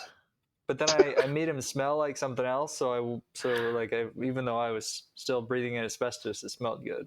That's the move. You don't want to like be breathing asbestos and like experience asbestos. You don't want Right. Yeah. Yeah. You like know You that don't you're want to smelling it. know. that. Right. Exactly. Yeah. Right. For sure. Cause my ability. Cool. Well, let's get right back on into it, shall we? Also, thank you, Foresight, for donating $45 to Doctors Holy Without Borders while we were on break. That was huge. Thank you so much. I guess we'll put an advantage in the pool for that. Anyway. Fantastic. So, welcome back, everybody. Thanks for sticking around. When we left off, our heroes here had just stepped through a long defunct henge gate and emerged on the other side in a strange place, although maybe less strange for Kira, though I don't imagine you've been here in quite some time, but it's kind of impossible for you to mistake it. It's kind of impossible for you to forget because Ilsis and the surrounding area is weird. It's strange. Strange things happen there, and nothing looks quite the way it does anywhere else. For example, as you step out of the henge gate, the first thing you notice is that you're walking through undergrowth. You're standing in undergrowth because this is a wild area. This is kind of a jungle. But it's purple, Cool. which is not something you've ever seen before. And of course, there are trees surrounding you. They don't look like any trees you've ever seen before. For the most part, they are dark wood, and instead of leaves, they have like glowing orbs. Some of them golden, some of them blue, some of them stranger colors, even beyond that. By the same token, there are these sort of glowing sort of motes of light filling the air, sort of just drifting back and forth, almost like this place's version of pollen of similar colors to those trees. Immediately, you are ill at ease. Even the sounds produced by this place just aren't quite right.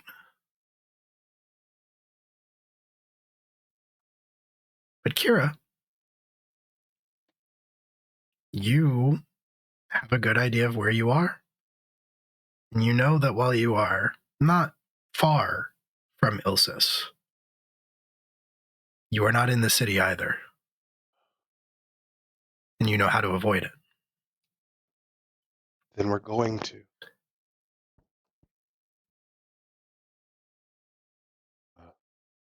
This way.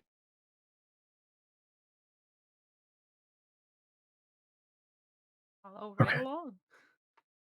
All right. You set out, and you're pretty sure that at this point, the sun is probably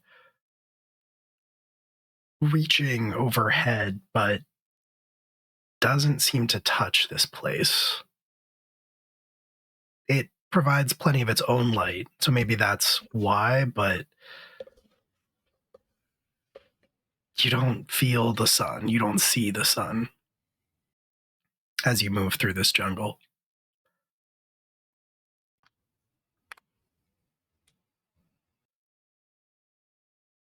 I would like to know... Actually, I have this information. I do have to keep asking for Kira, though. Kira, I know your passive perception is high. Yes, it's 18. 18, cool. Yeah, all right, awesome. That's pretty high. That is pretty high. You got some high scores around here. You're not going to ask what mine is? I know what yours is. I have everybody else's written down. Do you want to tell everyone 9. what it is? Yeah, it's 9. 9. 9. Okay. Hey, That's that's a impressive. respectable number. Yeah. Yeah. It's only slightly below average.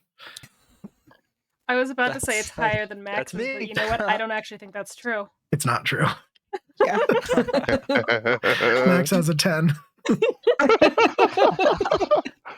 Well, don't tell Max, but I have higher athletics, so Mhm. higher strength. Yep, I it's don't want true. to make him feel bad, but It's fair. Nah, I can tell you definitively that he feels fine right now. So I believe it. Good. That's probably why he's like that. He was too scared of arm wrestling me, so he sunk into the earth and the mud. Yep. That's probably what it is. So as you're moving through here, you are all kind of overwhelmed with the noises and the general sort of miasma of this place. But I think the three of you, not Wayne, but the rest of you, as you're moving through this forest, you are starting to feel good. Starting to feel really good. No. Mm. Yeah. Like a mental load has been lifted, or just like my feet don't hurt so much anymore. Is this like Or- mental? Is this physical? Is Or like this... we're inhaling opium. that too. It's a little of column A, a little of column B. I think you might need to make a nature check if you want to be that specific, but Listen, I would love to Does it make a smell nature like check. asbestos? please do. It does not smell like asbestos. That is a 22. Okay.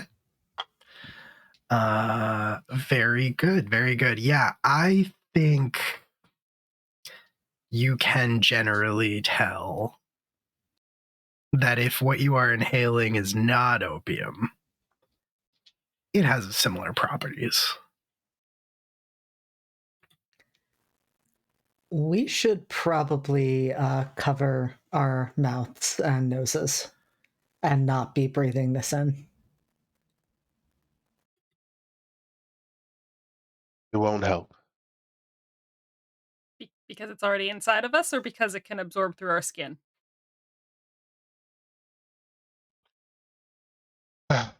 Not entirely sure which way it goes. Do I? Just kind of a Not specifically. Yeah. Not specifically. And I think that this is maybe something that you've encountered before, but it also isn't really the norm within Ilsus itself. Like, this isn't really something that happens inside of the city. right. Any, drugs that you take in Ilsus are usually, in drug form. Not like this. So, yeah, as you were moving through, you realize that you are inhaling this substance, and I do need everybody to make a Constitution saving throw. Everybody gets +2. Wonderful. Let's do. Thank you. Because I'm going to need it. The 16, daddy. That's a dirty 20. Okay. Love a dirty 20. Slutty Awesome. 20, if you will. Also 16. So 16. Also a 17. 17. Okay. I can do math. Well, for now, you are all managing just fine.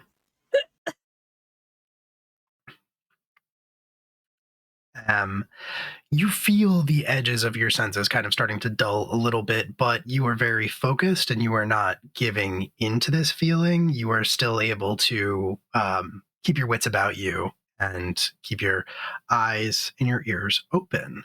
And specifically, this is very important because as you continue walking, you start to hear things. You're not sure if this is a byproduct of the opium or not, but specifically you hear the sound of women laughing,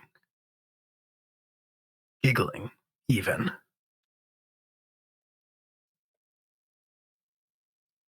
It's hard for you to pinpoint the source of it, but you're continuing to move forward, I'm assuming, unless you were trying to stop and do something else. Same. I would Taking like all my to cues. leave. Yeah, Yeah. 110% following. All Kira. cues 100%. from 100%. Kira. Yeah. 100%. You continue walking, but I will say that as you hear this giggling noise and it kind of starts to get louder, the three of you, with notable passive perception, so Kira, Hunter, and Kelly, you notice shadows kind of falling over you, and you look up and you see that there are giant flowers kind of just floating in the air above you. Some of them you could reach for sure if you just like reached up and touched them, and they're different sizes. But Hunter, I think you particularly would be able to recognize poppies. Poppies. Poppies. Poppies. At the same time that you are kind of all looking up and seeing that,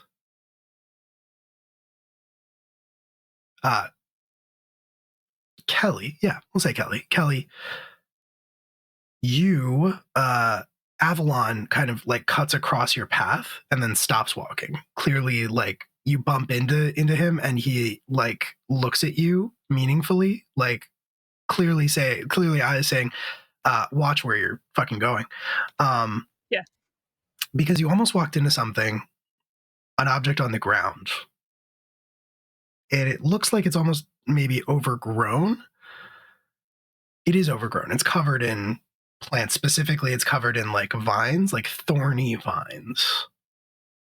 but it is pretty large. It's probably roughly the size of one of those like amusement park teacup rides. Not the ride itself, but like the teacup. But it's overgrown to the point where like you can't really tell what it is. It's just clearly something that was left here. It's not part of the natural scenery. Does it look like it's made of like carved stone or metal, or what kind of? You can't really tell without like pulling some of the stuff apart, but I think you can get a glimpse of, yeah, it looks like stone underneath. And I will say, at the same moment that Hunter sees those flowers floating overhead, and Kelly, you almost walk into this object, Kira,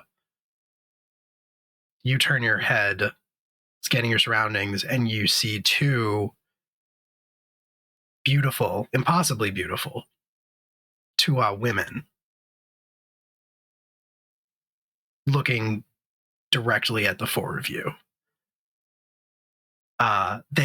One of them has very like soft features, very like sort of sweet features, and this sort of honey blonde hair that sort of curls very naturally, but still has those kind of unsettling kind of cat's eyes.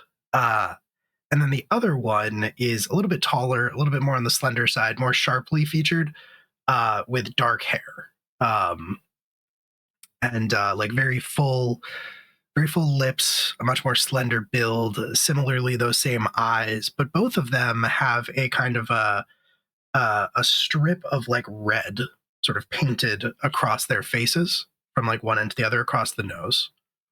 And at least the smaller woman is wearing like sort of baggier robes or like a tunic of some kind.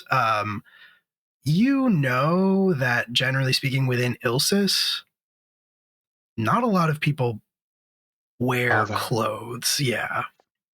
Not a lot of activities taking place in that city that would require you to wear clothes. The taller woman is wearing something like a dress, but again, kind of just a sack that is cut in like a dress fashion, with her arms exposed, and you can see that she has tattoos or markings running down each of her arms. And they're both just looking at the four of you and kind of giggling to themselves. They're just laughing, they're not speaking. Yeah, for now. If you don't say something, they might say something, but what are you doing when you spot them?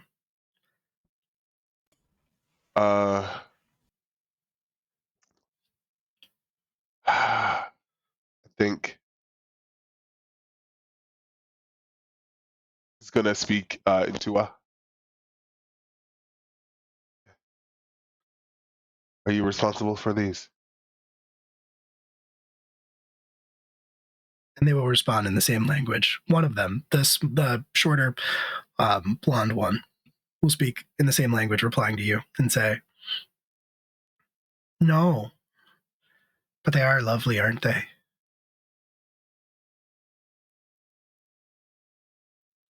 No. They're merely passing through. We'll ask that you leave us be. Where is it that you're going?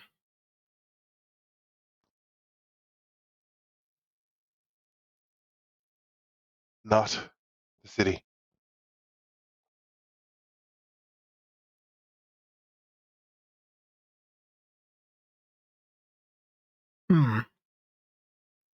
You are wearing clothes.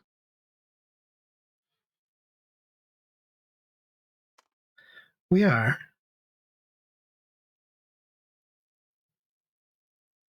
You are not as mad as the rest of our kin. And they look at each other, and then they look at you, and they say, "Ilsis grows tedious. There's a whole world out there to see."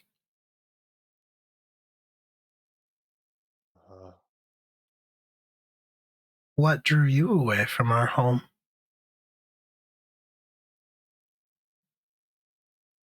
The desire for clarity. A noble desire. They trade another look, and then the blonde one looks back at you and says, we could help you find that. And I need you, Q, to make a wisdom saving throw. Okay. Cool. All right, fantastic. That's going to be a 21, gang. Yeah, I mean, you make it. You hear her like honeyed words, the tone. For a second, you are swayed, and you're like, right, this is somebody that I've like known all my life. This is somebody that I'm really super good, close friends with, who has my best interests at heart. And then you shrug it off because none of that is true. That's nonsense.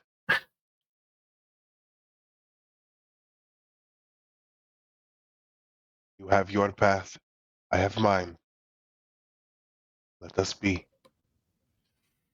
And the taller one, I think, is going to start like taking a few steps towards you, and specifically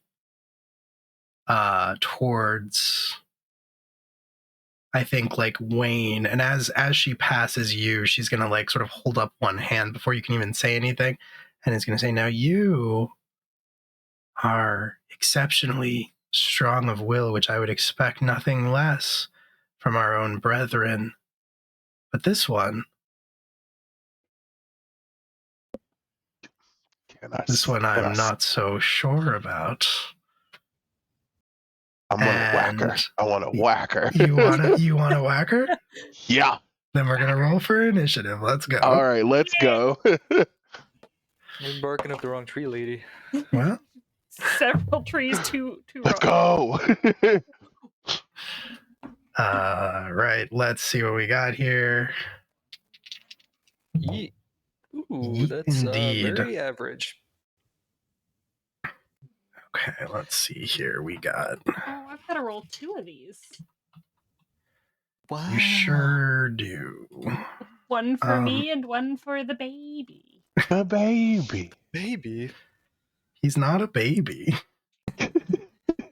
He is to Kelly. That's fair. Are you small? Do you? He's not small. He's medium sized. He's But the I'm same size taller as you. No. Is he really? I'm imagining that he's only coming up to like waist height. I mean, probably, yeah, but like which means he's smaller than me, which means he's a baby. Okay. I'm just saying it's like it'd be impeccable. like carrying an actual deer, like a buck deer. Listen, I'm going to treat this Avalon the same way they treat Yoish in Tales of Symphonia, which is like they're like, hey, ooh, what is that? And they're like, it's a dog. And they're like, I would expect nothing less. Say, if not baby, why baby shaped? Will. Exactly. Correct. I mean, you know what? You got me there, I guess. Got him, Your Honor. Precisely. So, Hunter, what'd you get? Dirty 20. A lot of that going around. Julia? It is an 18 for Kelly, and it is a 13 for Avalon. 13 for Avalon. Wayne? I got a nasty 11, Daddy. All right. And Kira? It's a 23. It's a 23. Holy shit. Don't touch my man's. It's true. It's fair. Easy. Extremely fair. Easy. Well, then on that note, now that we are in this, like, ma'am, I think the time has yourself. come. Uh-oh. Oh, dear. Oh, that's lovely. I hate it. Whoa. Look at that. Yeah. Here we are in Ilsis. So here's roughly where we are. If y'all wanna, do you need me to bring you out? Probably, right?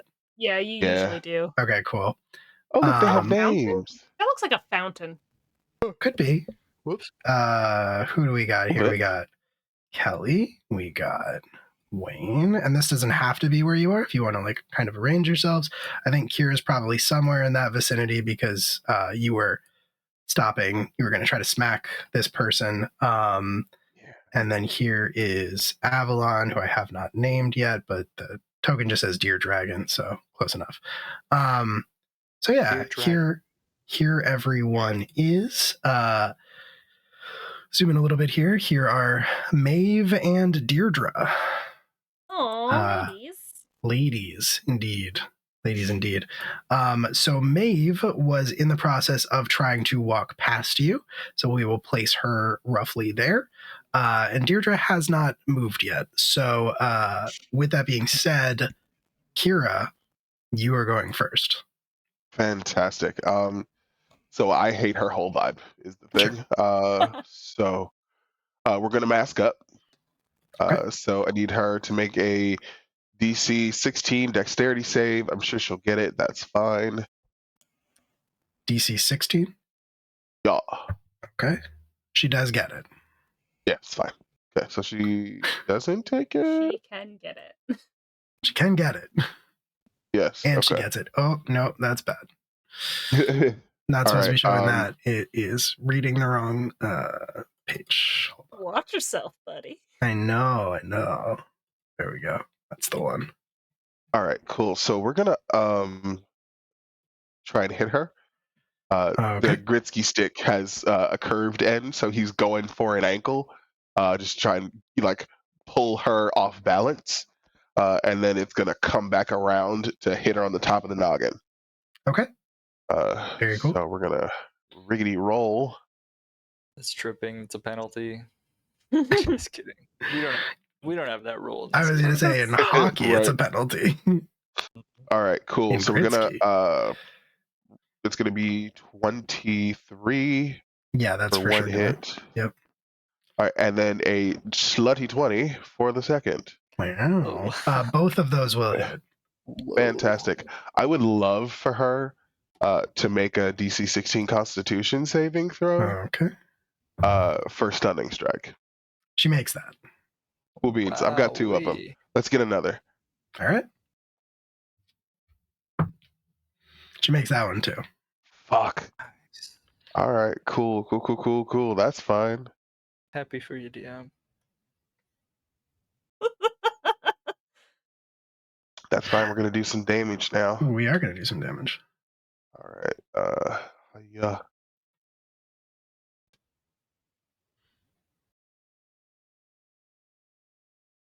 Go.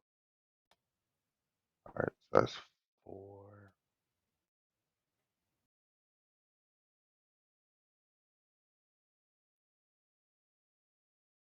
All right, so that is and until the start of my next turn, she can't regain health loss. Okay. And that's how much damage? 12. 12. Okay. Not cool. great. All right. All Yeah. good. So you managed to hit her with the Gritsky stick a couple of times, but like you try to trip her, and she, with preternatural grace, just kind of like leaps out of the like just does a quick hop, so that your Gritsky stick passes like right under where she was standing a second ago. You try to hit her with that stunning strike, and she like almost rocks back a little bit, but she just starts laughing. And now I think you can see how truly insane she is.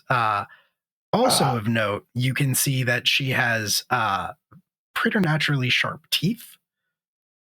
And you can also see her fingernails are like dirty and almost filed to points. Gotcha. And in fact, well, it's not her turn, actually. It is Deirdre's turn, which means... You got a deer on their team too? Yeah. It's named Dre. It was a Deirdre. Deirdre. Fantastic. Okay. Deirdre is going to fix... Let's see here. 5. Ooh, that's rough. Okay. I think Wayne again. and is gonna focus in on Wayne. And this time she smiles, and her teeth are also very sharp, and she's going to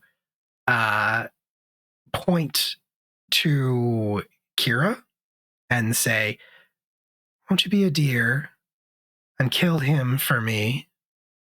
I need you to make a wisdom saving throw." Yeet. That's a 17 plus 5 is 22. Hell Okay. yeah, let's go. Let's go. For a second, again, you kind of feel that compulsion take hold, and you're like, "Yeah, I would do anything for you. Of course, I'm gonna attack Kira."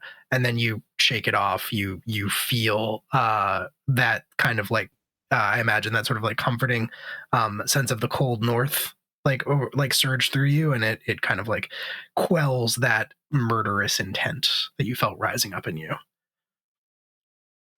That's my teammate. That's your teammate. You would never. It's my partner. It's true. Mm-hmm. Mm. Hell yeah.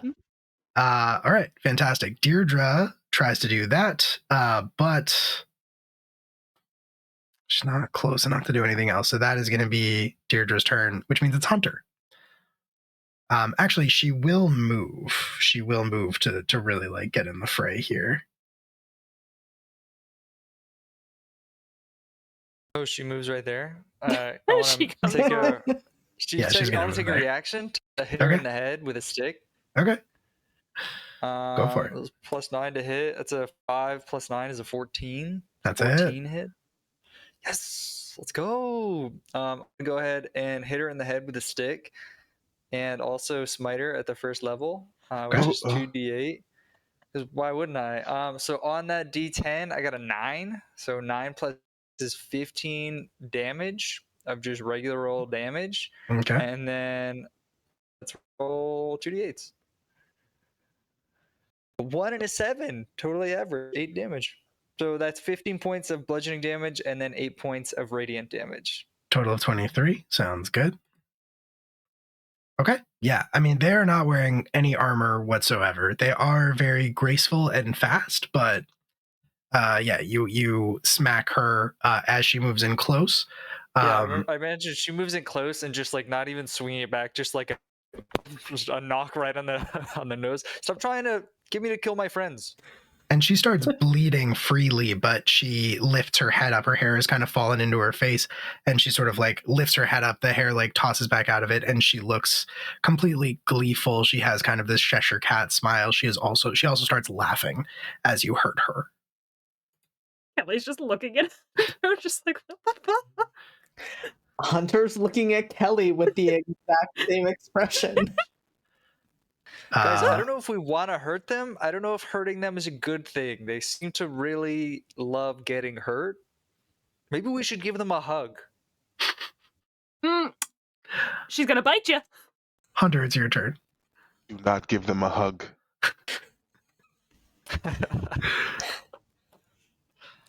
Okay, I think Hunter is going to do something they haven't done in a while and pull out their revolvers and start shooting. Shoot him in the head. Okay. Who are you shooting? I'm going to shoot Maeve because she's closer. True. I'm not, because that was 1. Oh. And then I started. That was a natural 20, though. Ooh. All right.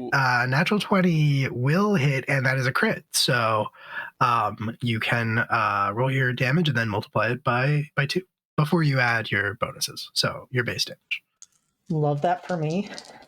All right. That is an 8 on the dice, so doubled. That is 16 plus 4 is 20.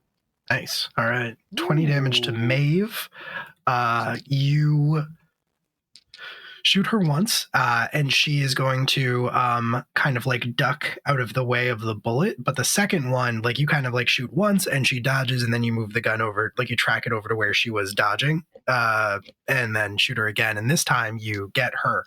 I think this time, like in I'm gonna say like in like her thigh, because she like crouches down. Like that's where your bullet finds purchase. She is bleeding fully. I think it's a clean shot. I think it goes straight through, and she like looks down and kind of like admires the hole that is now in her leg, and then looks back up at you with like a really happy, pleased expression. Kelly, I hate this. I hate this so much. Give her a If that- hug. If that's your whole turn, then it's Kelly's turn.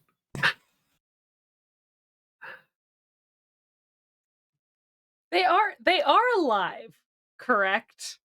They are bleeding a lot if they're not. Just to make sure that these aren't some like weird, horrible madness zombies that I could just like or destroy undead on and have them run away. They are not zombies. Okay. We're not zombies. Are The they rest of your undead d- of some kind? The rest of your descriptors in that sentence are pretty accurate. They are not undead. Okay. Okay. Da-da-da-da-da-da. Well, both of them are engaged in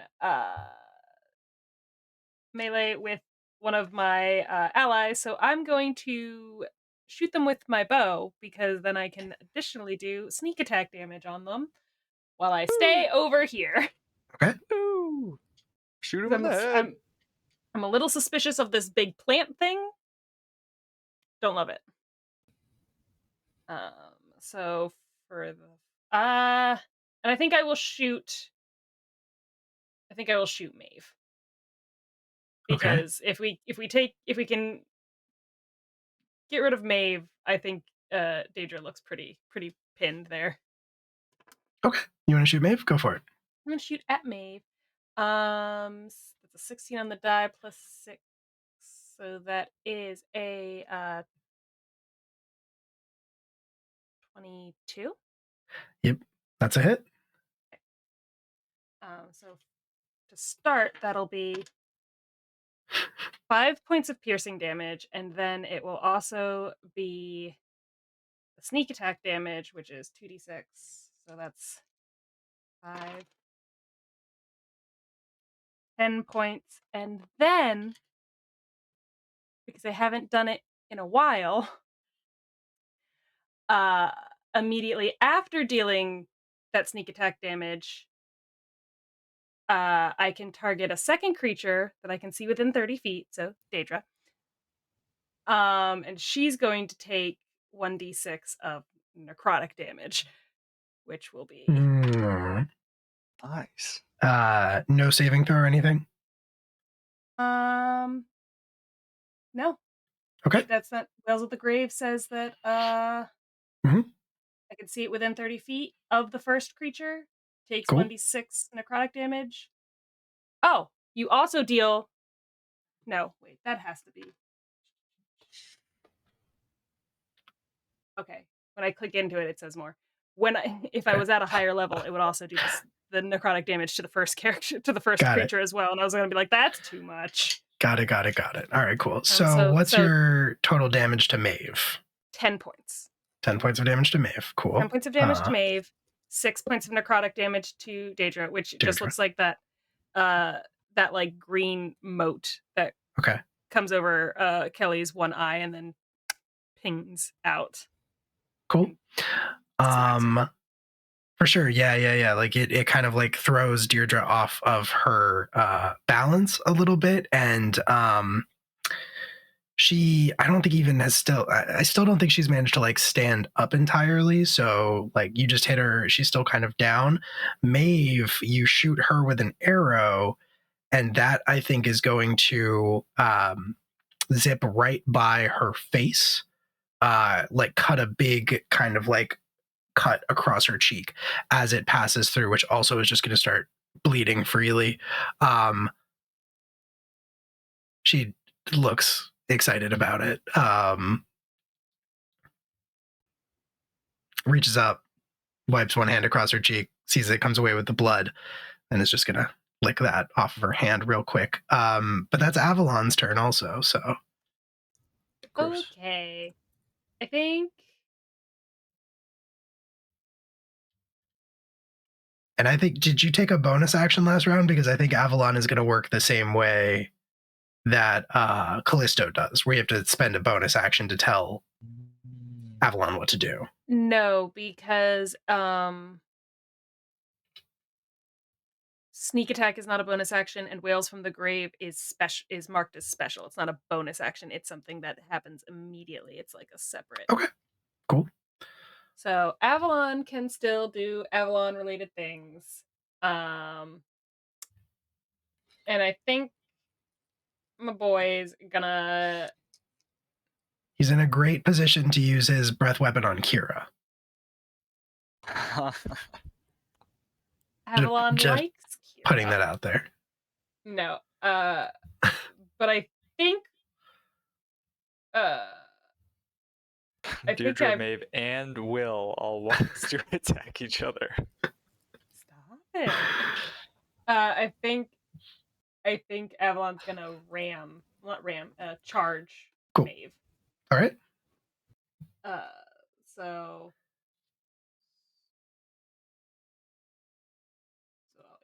move or yonder. And then let's see if they hit with their ram attack, which is maybe not. That's only a 16 to hit. That's a hit. Okay. So then they will do... Where the fuck are the D4s, buddy? There we go. They will do 2d4 plus 3.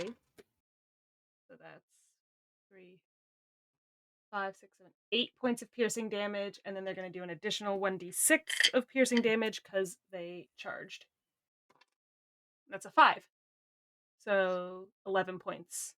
Fantastic. And then they need to make, and then Maeve needs to make a DC 13 strength saving throw to see if they are knocked prone or not. Cool. Makes it. Okay, then she gets to stay standing, but... Cool. Very cool. Fantastic. So, yeah, Avalon charges straight through Maeve, and I think actually, basically impales Maeve in the midsection on his sharp lightning-shaped antlers, and maybe even like carries her back 5 feet, but she is just going to wrench herself off of those antlers, not caring about how much damage she is causing to herself in the process, and almost like crawl over Avalon's back to sort of land in the exact same spot where she was. Now so much more blood in the same place. Her entire like abdomen is just a mess. You got blood on my baby. Smeared all over Avalon. It's true. Yeah, Yeah. I got blood on my baby. It's true. It's Wayne's turn. All right. Speaking of a baby, I'm gonna punch her in the head. I'm gonna beat him in the head. Yeah. That's a 17 plus 10 is a 27. I'm gonna. And that's smite Deirdre, this I'm bitch. assuming. Yes. Yes. Okay. I'm Cool. gonna start That's out by sweeping her feet from under her. Okay. That is 4 plus 6 is 10 damage. Okay. On the first attack, and then I'm also gonna go ahead and smite her. Obviously, that's a 2d8 dex saving throw, regular. right? No, that's just for flavor. Oh, okay. Got it. All right. Awesome. So that's 10 damage regular. Does it matter what damage I do? What type? No. Okay, so 17 damage in total in the first attack. I'm gonna take another attack at her. Yeah, that's a 17 again. That's 27. And I'm gonna smite this bitch again because why wouldn't I? That's what you do. It's true. That's what you do. That's a damn. All right. What was the damage from your first attack? With the smite The in damage total? from the first attack in total was 17. 17. Cool. And then damage from the second attack is 16. Okay. And I hit her again in the head with a bonus action. Maybe You didn't use up your bonus action during the attack of opportunity at the beginning. That's my Okay, reaction. Cool. And I have a reaction actually back again because it's my turn, but I won't use Okay. it. I thought if you used a reaction, it took the place of a bonus action. Like you could do one or the other. Am I wrong about that? So okay. you have your action, bonus action, and reaction and Got movement. Got it. All right. Get that Pathfinder shit out of here. And so for this last Yeah, I attack, know. I'm gonna bonus action attack the lady. I got an 8. 8 plus 10 is 18. To hit, that this hits, is- yeah. Yeah. This is only with a D4 though. Okay. D4 plus 6 is 9 points of damage, and you already know I'm gonna smite this bitch. I do already know that. You already know. And that's an extra 9 points. So on that last attack in total was 17. Nice. So as I imagine it, Wayne is just like pulls her feet out from under her. She trips, hits the ground, hits the back of her head, and Wayne just beating her ass on the ground. Like every single hit causes like frost to form, and then another attack comes down and breaks that ice, and then frost forms again, and then it breaks that ice again. Yeah. And what I will say is that once you get her on her back and she is just laughing, when you hit her the first time with the Gritsky stick, she actually helps you with the other 2 attacks by like grabbing it around the haft, and as she is laughing, just like slamming it into her own head over and over again. You're making this much less fun than it should be. Why won't you die? That ends my turn. Amazing. And Scary. so moving on to Maeve's turn.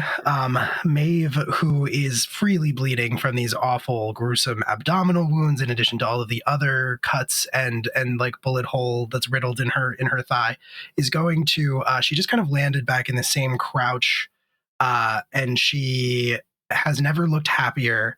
And she's going to look up and like fix her gaze on Hunter, and is going to run straight for you, at first on all fours, and then come up to like a more of a standing position as she's doing that. And as she does that, she's going to say to you, although I think she's going to say this in Tua, so I don't think you can understand it, but Kira, you can understand when she says, "Let me make you beautiful too." Spicy. So first things first, she is laughing as she is coming at you, and I need you. I actually need everyone to make a what is this? Wisdom saving throw. Okay. Before that, I have a Hunter, quick question. you When don't she get plus 2 on this. leaves Just Hunter. Avalon's purview, can he give her a little brant or no? I'll say sure, because you've already told him to attack her, so he's already like identified her as a target. And mine, yeah. Yes, yeah. Well, she's not she's not leaving. She's not leaving mine. That's right. fair. Yeah, Is she's she like moving to entering? here. So she's I have only- reach. Can I whack her in the head as she comes around? I don't know. Can you? Opportunity I feel like attack, hit you've her done in the like head. 10 things this turn. Can you still do something else? Oh, thank I got God. my He's a opportunity attack paladin. back. Can he do an absurd amount I of don't shit? know. I mean, if Corey Oh. says like, no, I can absolutely do this, I'm probably just going to believe him. But It's only 11 for Avalon. to hit, Yeah. I will that's say a miss. I will say this. Legally, I am allowed to do that, but I did fail my wisdom saving throw. So Ooh, all right. Well, I that's got a very 5, interesting. Total, I got a 10. So I probably don't have the will to hit her in the head with a stick. I probably failed my wisdom saving throw as well. Would Do you I get? have Oh. 13. You Do I have guys. Do I have to make a wisdom save for Avalon, or is Avalon chilling? Yeah, you do have to make one for Avalon. Okay. Well, Kelly got 17. Kelly's good. Avalon, let's see, baby, what you got? What is your wisdom save? Oh, their wisdom save is it +2? Oh no. That's a 10. Cool. Good to know. My poor baby. And I'm assuming Kira's fine. You got a 25. Nice. Okay. Everyone who failed, which is Wayne and Hunter and Avalon. you are afflicted by the spell Confusion. Confusion. Cool. Yeah. So you can't take reactions. And at the start of each of your turns, you have to roll a d10 to determine your behavior for that turn. And I'll tell you what you do. I got the rules right here. Don't worry about it. I got you covered. I was so concerned. Thank you so much, Will. Yeah, How long my does that pleasure. So normally it lasts for a while. With this particular effect, you get to make a new saving throw at the end of your turn. So,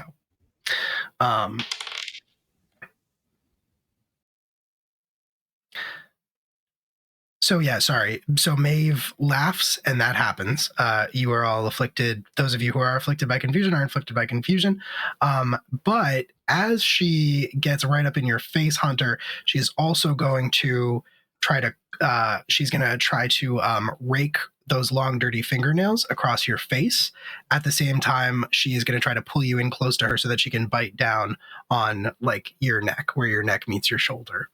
And yeah. So that's gonna happen. That good neck meat. That good neck meat. One of those is a 12. That's probably not gonna hit. But the other one is a 26. Oh. I have to accept that. There's All right. nothing I can do to do that. Then you are gonna take 11 points of slashing damage, and I need you to make a Constitution saving throw. Oh, is that because she's got fucked up fungus? That is a 16. That is a 16. Okay, you are gonna take 21 poison damage. Great. This is so good. It's extremely good. Fantastic. That is Maeve's turn. So she bites down on you, but the your like sort of bark skin effect from the marks of the speaker stop her from penetrating. However, your face is exposed. She does sort of rake her claws across your face, and that's where the poison comes in. It does not feel great, I will say that. But that brings us full circle back to Kira at the top of a new round. Cool. So I really need her to cut that the fuck out, is the thing. All right, so we're going to swing on her. Okay. We're going to swing on Maeve. Cut it out. That's a 22 to hit. That hits. And then a 27. We're going to get those out of the way. Cool. Both hit. All right, let's do this. Yeah. Always. Okay. 7 plus 6. All right, 13. I'm gonna need Constitution saving throw. All right. Is it from a spell, other magical effect, or anything that would calm emotions? No. Stunning cool. strike. All right. Cool. Constitution saving throw, you said? Yeah. DC right. 16. She makes it. Fuck off. Take another one. I've got more. All right. Kira's got hands. She makes that one too. Cool. Flurry of blows. Okay. Flurry of blows. All right. It's a 23. And stunning strike. Get wrecked. I've got him. She makes it. Cool beans. Fuck her. That's fine. Feeling All key right, points like water. Yep, Shit sure ain't do. nothing. Got it all day, baby. And that's a 17 to hit. Stunning strike. Fucking get wrecked. Get her. Makes it. Fuck Will, off. what dice are you rolling? Fuck off. It's not the dice. They have really low armor class and really good saves. Makes sense. Fuck off. Okay, so it's 8. All right, 7. Another 15. Okay. All right. So 15 points of damage. Was that your total amount for the round? No, that was the second round. That was the second one. First Okay. round was 6, 7, was it 13? So it was 28 in total. Okay, cool. And that was to Maeve, right? Yeah. All right, cool. Fantastic. All right, yeah. You beat the shit out of her. For a while. She loves it. There's no other way to say it. No other way to put it. She is, every time you strike her with the Gritsky stick, she is yelling. Most of you don't know what she's saying. Kira, unfortunately, you know that she is thanking you every time. Hate it. Yeah. Hate it. Yeah. It's valid. Oh dear. Yeah, that's valid. That's really valid. Kira, this is bad. How's it doing on the 2-hour part of me? How's that going? I think it's not, it's unsettling. I don't think you like it. I think it is this is everything that you Yeah. hate about this place, right? Yeah. Just the absolute rejection of distinguishing pain from pleasure, just the absolute surrender to like sensation. Is just literally just here doing things. Yeah. Gotcha. So yeah, it's not. I don't think you love this, but No. I was. It was more like a. I hope I'm not getting swept up in the thing. I believe with monk discipline, but yeah, okay, that's fine. 100%. No, so far you have made all of the saving throws to avoid that. Then I'll say the astral visage, like the eyes are weeping just a little bit. It's fine. It is fine. Deirdre now, it's her turn, and she is going to kind of leap up from, she is shorter than Maeve. She's going to leap up from the where she like just sort of banged your Gritsky stick over and over again into her head, Wayne, and almost like koala you. She is cackling and crying out in Tua also, but it's not really distinguishable. I think she's just saying like more, kind of almost in a very childlike way. We didn't Against all odds, I feel like this is the most unsettling encounter we've ever done, which I was not expecting that I was not expecting these reactions to be so strong. Everyone that is not currently under the effects of the confusion effect needs to make another saving throw, another wisdom saving throw. Yes, with +2. So we do with +2. We still need to make it. If you made it if you made it when Maeve did it, now Deirdre's doing it, and you also need to save. Thank God. The dice know what's up. The dice know what's up. What's up? Oh, Julia? sorry. I got it. We're fine. I got a 15 on the die +5, so I got a 20. We're good. We're good. Kelly and Kira got it. And Wayne failed. Yeah. So all right. So you two, as to what is happening right now. Usually that's when I extremely hit fair. people in the head, they don't like it. They true. fall asleep. It's true. It's true. So now she is gonna do the old bite and claw on you also. Bite and claw. The old bite and claw. Those are terrible rolls though. 9 and a 14. No. Okay, cool. Yeah, you are wearing armor, and she does not successfully bite or claw you. Fantastic. She's like chipping teeth and like shit that would really like nails are filing off and ripping off into like the chinks of the armor. It is now Hunter's turn, and Hunter, I need you to roll a d10. I hate everything about my life right now. It's fine. Do this. I believe in you. Where are my d10s that I should have grabbed sooner? That is a 5. Okay. You don't move or take actions this turn. So you just freeze in place. Sick. Love that for me. You are just paralyzed. by confusion Love this. as you feel the poison burning into your face wounds. But you do get to make a new saving throw because it is the end of your turn.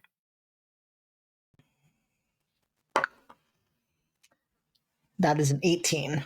That is going to pass. So you succeed. The effect ends, and you are now immune for 24 hours. Look at that. Good work.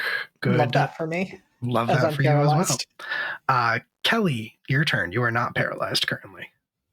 Yep. Quick question. Yeah. If I wanted to like survey the area real quick and see if there is potentially any, Where are you funky going? little object that may be aiding these women in their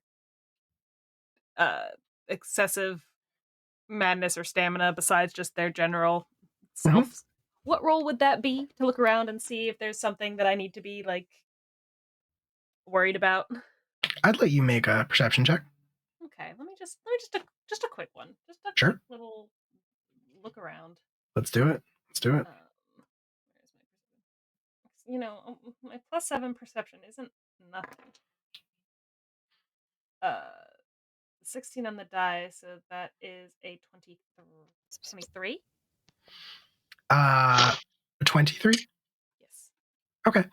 I don't think you see anything that looks like it is that is affecting their behavior or anything like that. I will say with a 23 that where you are standing, I think that some of the scuffling that has been taking place between Deirdre and Wayne has like burned and chopped away some of the vines, the thorny vines that are covering whatever that object is.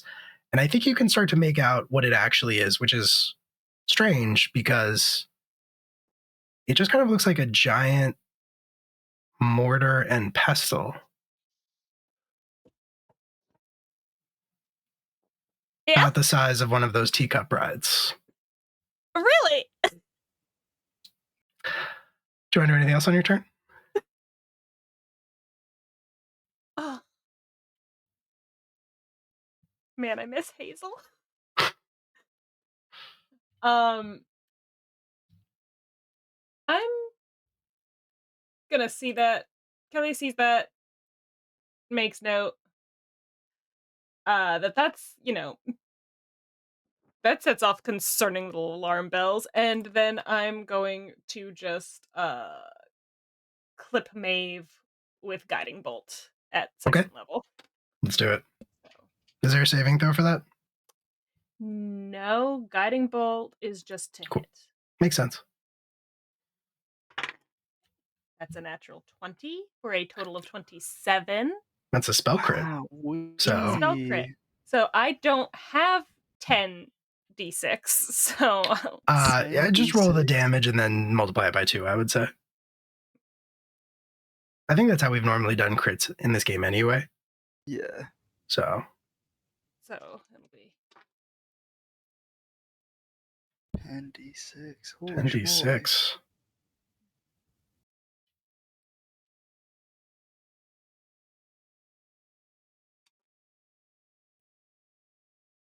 so 14 times 2, so 28 points of radiant damage, and then she's gonna be lit up with a dim glittering light, and whoever attacks her next gets advantage.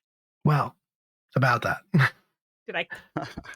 You blast her with your magical attack, and she goes flying off of her feet, kind of lands flat on her back with just this burning, like gaping hole in her rib cage, just fully exposing like all of her internal organs. It's just kind of blackened and burned around the outside. And I'm sorry, but she is going to unleash what can only be described as a near orgasmic scream as she expires and stops moving. Where is See, the thing is, you didn't have to do that, though. You didn't have to. Near I kind of have did, to. though. I kind of Did did. you? I kind of did. Exceedingly orgasmic. Yeah. Thank you, Julia. Disturbingly. Thank you. I appreciate I that. got you. Yep. So that happened.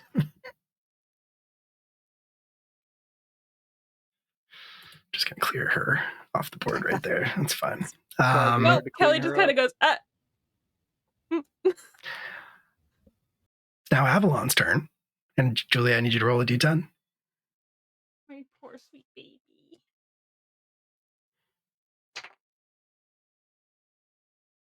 A 1. Right.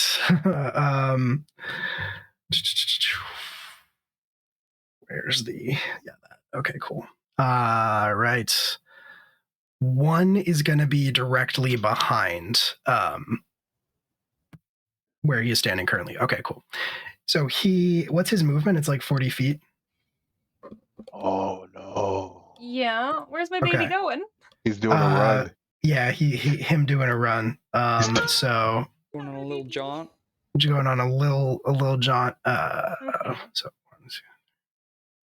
he's basically just like gonna book it in that direction for his turn. He shake off his confusion. But he can make another saving throw. And it is wisdom, right? Yeah, it's wisdom. Don't think they get the +2 now that they're so far away from Wayne, but it's Probably not. That's a 15. That makes it. That is the DC. So he is immune for 24 hours. Also, she's dead. So there's that as well. That is all Avalon does on his turn, though, which means it's Wayne. Wayne, I need you to roll me a d10. Kelly just throws Hunter a thumbs up. Ah. I dropped my d10, DM. I got a 6. Do I attack? You don't move or take actions this turn, so you were also paralyzed by your... So confused, so befuddled as to what is happening. Really hoping for that 7 to 8 from you, but we'll take it. It's Third fine. level spite or smite. It's fine. Third level spite It's out of spite. fine. It's fine. Because I'm right there. I'm right there. That's rude. Yes. Yeah. That's rude of me. I'm going to Listen. use my channel divinity to give myself +10 in the attack. Maeve is dead, which means Kira. You're up. Okay. And it's just Deirdre, Okay, cool. who, fun fact, is sitting at 69 damage. Nice. Nice. All right. Daddy, One could I hit. roll a save because it's the end of my turn? Oh, yes. Sorry. Yeah. Make that save. That's a nat 1. Hell Good yeah. times. Hell All right. yeah. So that the first one was only a 12. The second one was a 24. So let's fucking do it to it. That is gonna be 11 points of damage. Stunning strike, please. Okay. How many do you have left? I've got one more. 3 on the first turn. You know 4 what? supports in the second turn. D&D is nothing if not a numbers game. The numbers game, my boy. Let's go. And it paid off. She rolled a natural 1. Let's go. Fantastic. Wreck her shit. I'm gonna use my last my last key point with this to flurry. Okay. All right. Okay, so Yes. all right, so that was a 22 to hit. And a nat 20. Let's go. Let's go. All right.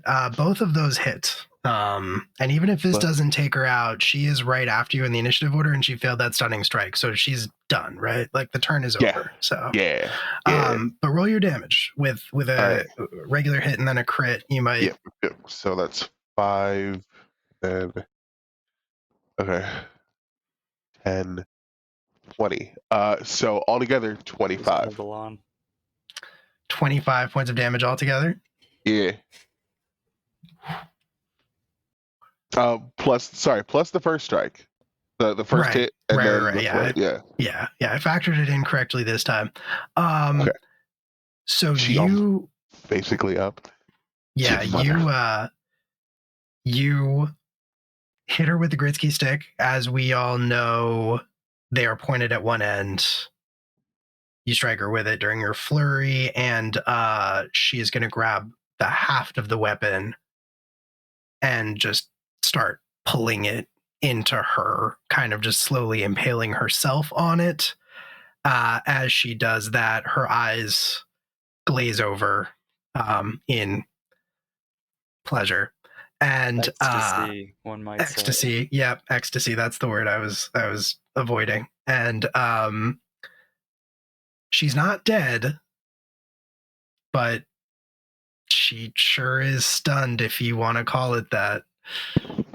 It's her turn, and she cannot, because stunning strike, which means it's Hunter's turn. I just want this to stop. Yeah, she's on the edge of death. If you want I'm to, just shooting. On the These edge two of ladies something. picked the worst group. They picked a pair of homosexuals, a Or- demisexual, and an asexual. or they picked the best group. You know what? I think I would just like to use primal savagery. Oh, okay. Making this personal, making this intimate. You know what? My face was clawed. You know what? Hell yeah, We're absolutely. clawing back. Do it. Roll that attack roll. You stride the couple of steps over to where she is actively killing herself on Kira's weapon. And how'd you do? That is a 25 to attack. That's a big hit, yeah. And Hunter just lets the bark form into claws and just drives them into her throat. Nice. For that is doing math is hard. If it's more than 5, you got it. It was it Cool. was 14 points of acid damage. Yeah. So her scream dies almost as soon as it begins, as you shove your clawed bark covered hand through her throat, cutting off her ability to speak, and Thank her God. body falls limply to the ground. I'm right there. I would like to catch her. Okay. All right.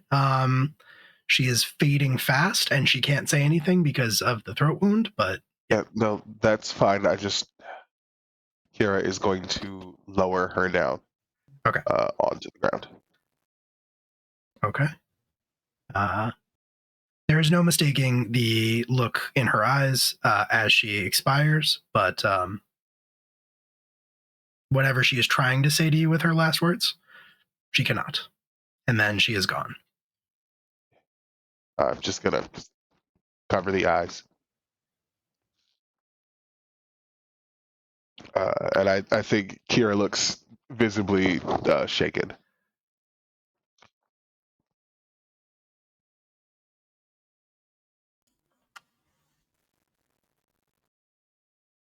I think Kelly will come over and place one of her hands cautiously on Kira's shoulder. Because she did not understand what they said to Kira before Kira lashed out. She just, saw all of that happen, and she says,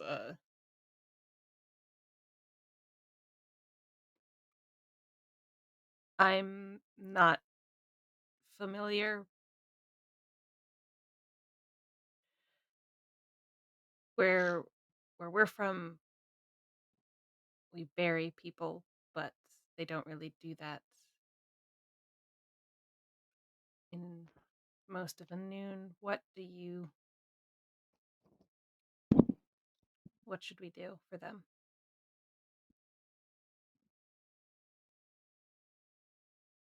Leave them. Kira, Yeah. I'm sorry to double down on this, but you don't, whether you share this with everyone or not,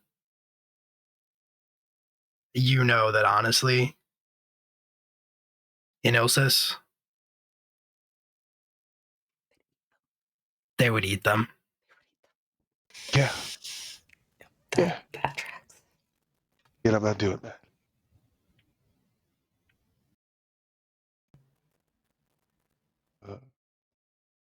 We leave them. Back in Ilsis. They would be eaten. So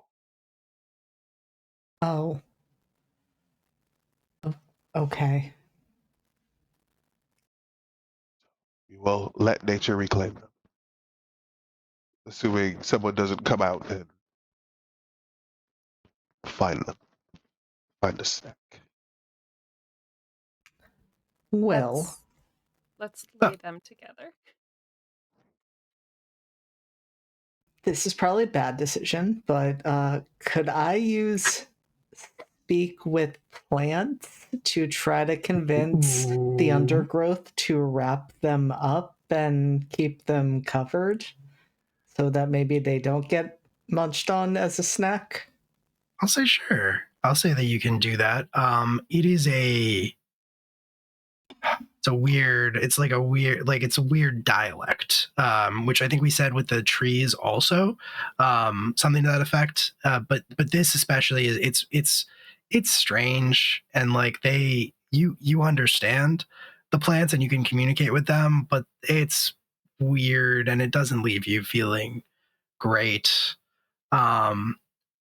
It's kind of like trying to have a conversation with like your incredibly high roommate.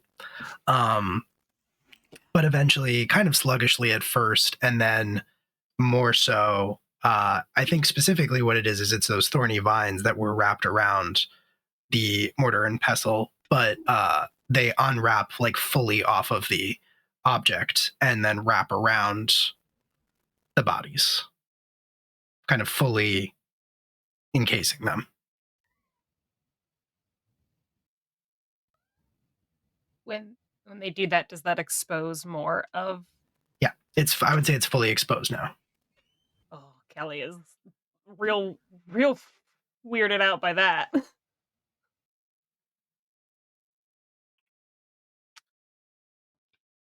Do I know anything about like this? Have I heard of anything about like mortar and pestles? Do you want to make a check? Do you want to make a roll about that? I've got history. Yeah, I think history would make sense. Probably not, Chief. Can Yeah, no, that's a 14. Yeah, I think you don't know what the deal with that is. I think you know that it's been there for a very long time. You've heard people talk about it before, just like, oh, this is a weird thing that's like been here forever. But yeah, you don't know anything specific about it. Can I Kelly? make a roll just to see if there is if there is a analogous figure that I'm aware of in a I think game? also a history check. Okay. That is go back to my abilities. Nope, that's religion. I don't want religion. Okay, that's gonna be that's gonna be a 16. Okay. 16. 16, I think you remember something about this like strikes a bell, but not really in a way that makes sense, because there's like something where you're like, I'm forgetting something about this. I've heard of this before, but I you can't quite place where it is. And then you remember reading something about a story about someone who rode around in like a flying mortar and pestle. You're struggling to like place it, and then it comes to you finally. You remember the name Baba Yaga. And I think that is where we're going to end this episode of Class Reunion. Somewhere in Ohio, the Petrovich line is screaming. Yeah. So that's fun. That was Class Reunion. Let's do the inevitable thing and see if it breaks everything. Kinda, but not completely. Fantastic. That's good. All right, cool. Well, hey, thanks for hanging out, everybody. Hope y'all had fun. Everybody out there watching tonight, hope you enjoyed it as well. It's a little bit after our normal stop time, so we're going to go around real quick to our introductions. People tell you what they have going on, where you can find them, and then we'll raid somebody probably and call it a night. Wrap on another exciting episode here. But I hope y'all enjoyed. Starting us off, JD. Always going to throw me off because I'm not used to this after 2 years? Because I think we just passed our anniversary, which is exciting. I think you're right. So yes, hi, I am JD. Tonight I have been Hunter. I have a ridiculously busy week, so I'm going to try to go through this quickly. Tomorrow I'm going to be with the Lost Caravan for Cottages in Cerberus, our nice cozy monster hunting game. It'll be our 3rd episode. Thursday, I will be back here for Never Ember's Enigma, our heist game where I play a character who is trying to find every romanceable NPC in the entire city and succeeding admirably. Yes, and then I won't have Friday. Cult, the game that I did with Lost Caravan, is officially premiering on YouTube. 2nd episode will be dropping then. One of the most incredibly heart-wrenching, traumatizing games I've ever played in. And then Sunday, I will be doing a double feature of Deathmatch Island in the morning, where I am playing Bonesaw, the amnesiac professional wrestler. And then I will be back here for Academy H, where I'm playing our bone boy, Casimir Bright, that night. Noticing a theme. Bone boy. Type. But are you ready? Is the question that I would have to pose to you. Don't cite those words, Will. If you want to see a lot of wrestling references, we have peppered them through. Hell yeah. I thought it was Hell yeah. Julia. Hello, I am Julia. I've been Kelly Violet. I will be here also on Thursday for Never Members Enigma. I will be playing Lavinia, who is not interested in romance at the moment. She's much more interested in, finding out why all these bodies keep dropping in this city. Casual, finding out, why her dad has taken a position of wartime standing when we are totally not in war. Nothing to worry about. And then Sunday I will be back for, oh my god, I just remembered what's happening. We'll be back in Academy H, where Lyra has to deal with several different relationships and possibly motherhood. Yes, you did hear me correctly. A good time will be had by all. Miss Scusi? Corey. Yeah, Miss Scusi? it's fine. It's fine. Don't worry about it. Hey, it's me, Pookie. Tonight I play Pookie, and I will be dropping some awesome new videos on X, Elon Musk's new platform. So I'll also be on Instagram Reels, so catch me at X Videos and Reel Cams. Other than that, just be on the lookout for news, because shit's going down, dude. Shit's gonna be lit, live, heavy, spicy, grandiose. Look how long this kitty is, dude. She's so big. Anyway, it's been real. Back to you, Dad. The whole time you were talking, I was like, well, don't, Junie, watch out, because Wayne's blade is right there. Watch Be out, careful. Jennifer. Q, what's up? You did me first, not you. Wild. Okay, that's do fine. I do it differently? I'm sorry. You generally do you, and then it's me last. It's fine. Okay. Hi, I'm Q. You can find me on the internet at Midnight Inc. That's Midnight_INQ. Q is my name. I'm sure you get it. I have things happening. First things first. This coming Saturday, I am going to be on Entropy Emporium, playing in the Our Traveling Home game, which is a GM list game. It's my first time playing one, and I'm very excited. We're gonna be nice and cozy and very Ghibli-esque. And then starting the 10th, nobody freak out, everybody be cool. I am going to be running over on Chaotic Wholesome, my all black cast for Body and Soul, a soundtrack to see forever too. It has been a while in the making. I'm very excited. I'm not nervous, you're nervous. And then other than that, I've got other things a brewing. So just be on the lookout. I'm not going to be on X videos, so don't worry about that. Not gonna be there. But you can find me on X, Instagram, Blue Sky, even though I rarely use it. Threads. I do remember Threads when I see a post from Will. So there's that. That's where I post the And thirst then traps. So, it's true. The gun show is out, my boy. It's good time. it's true.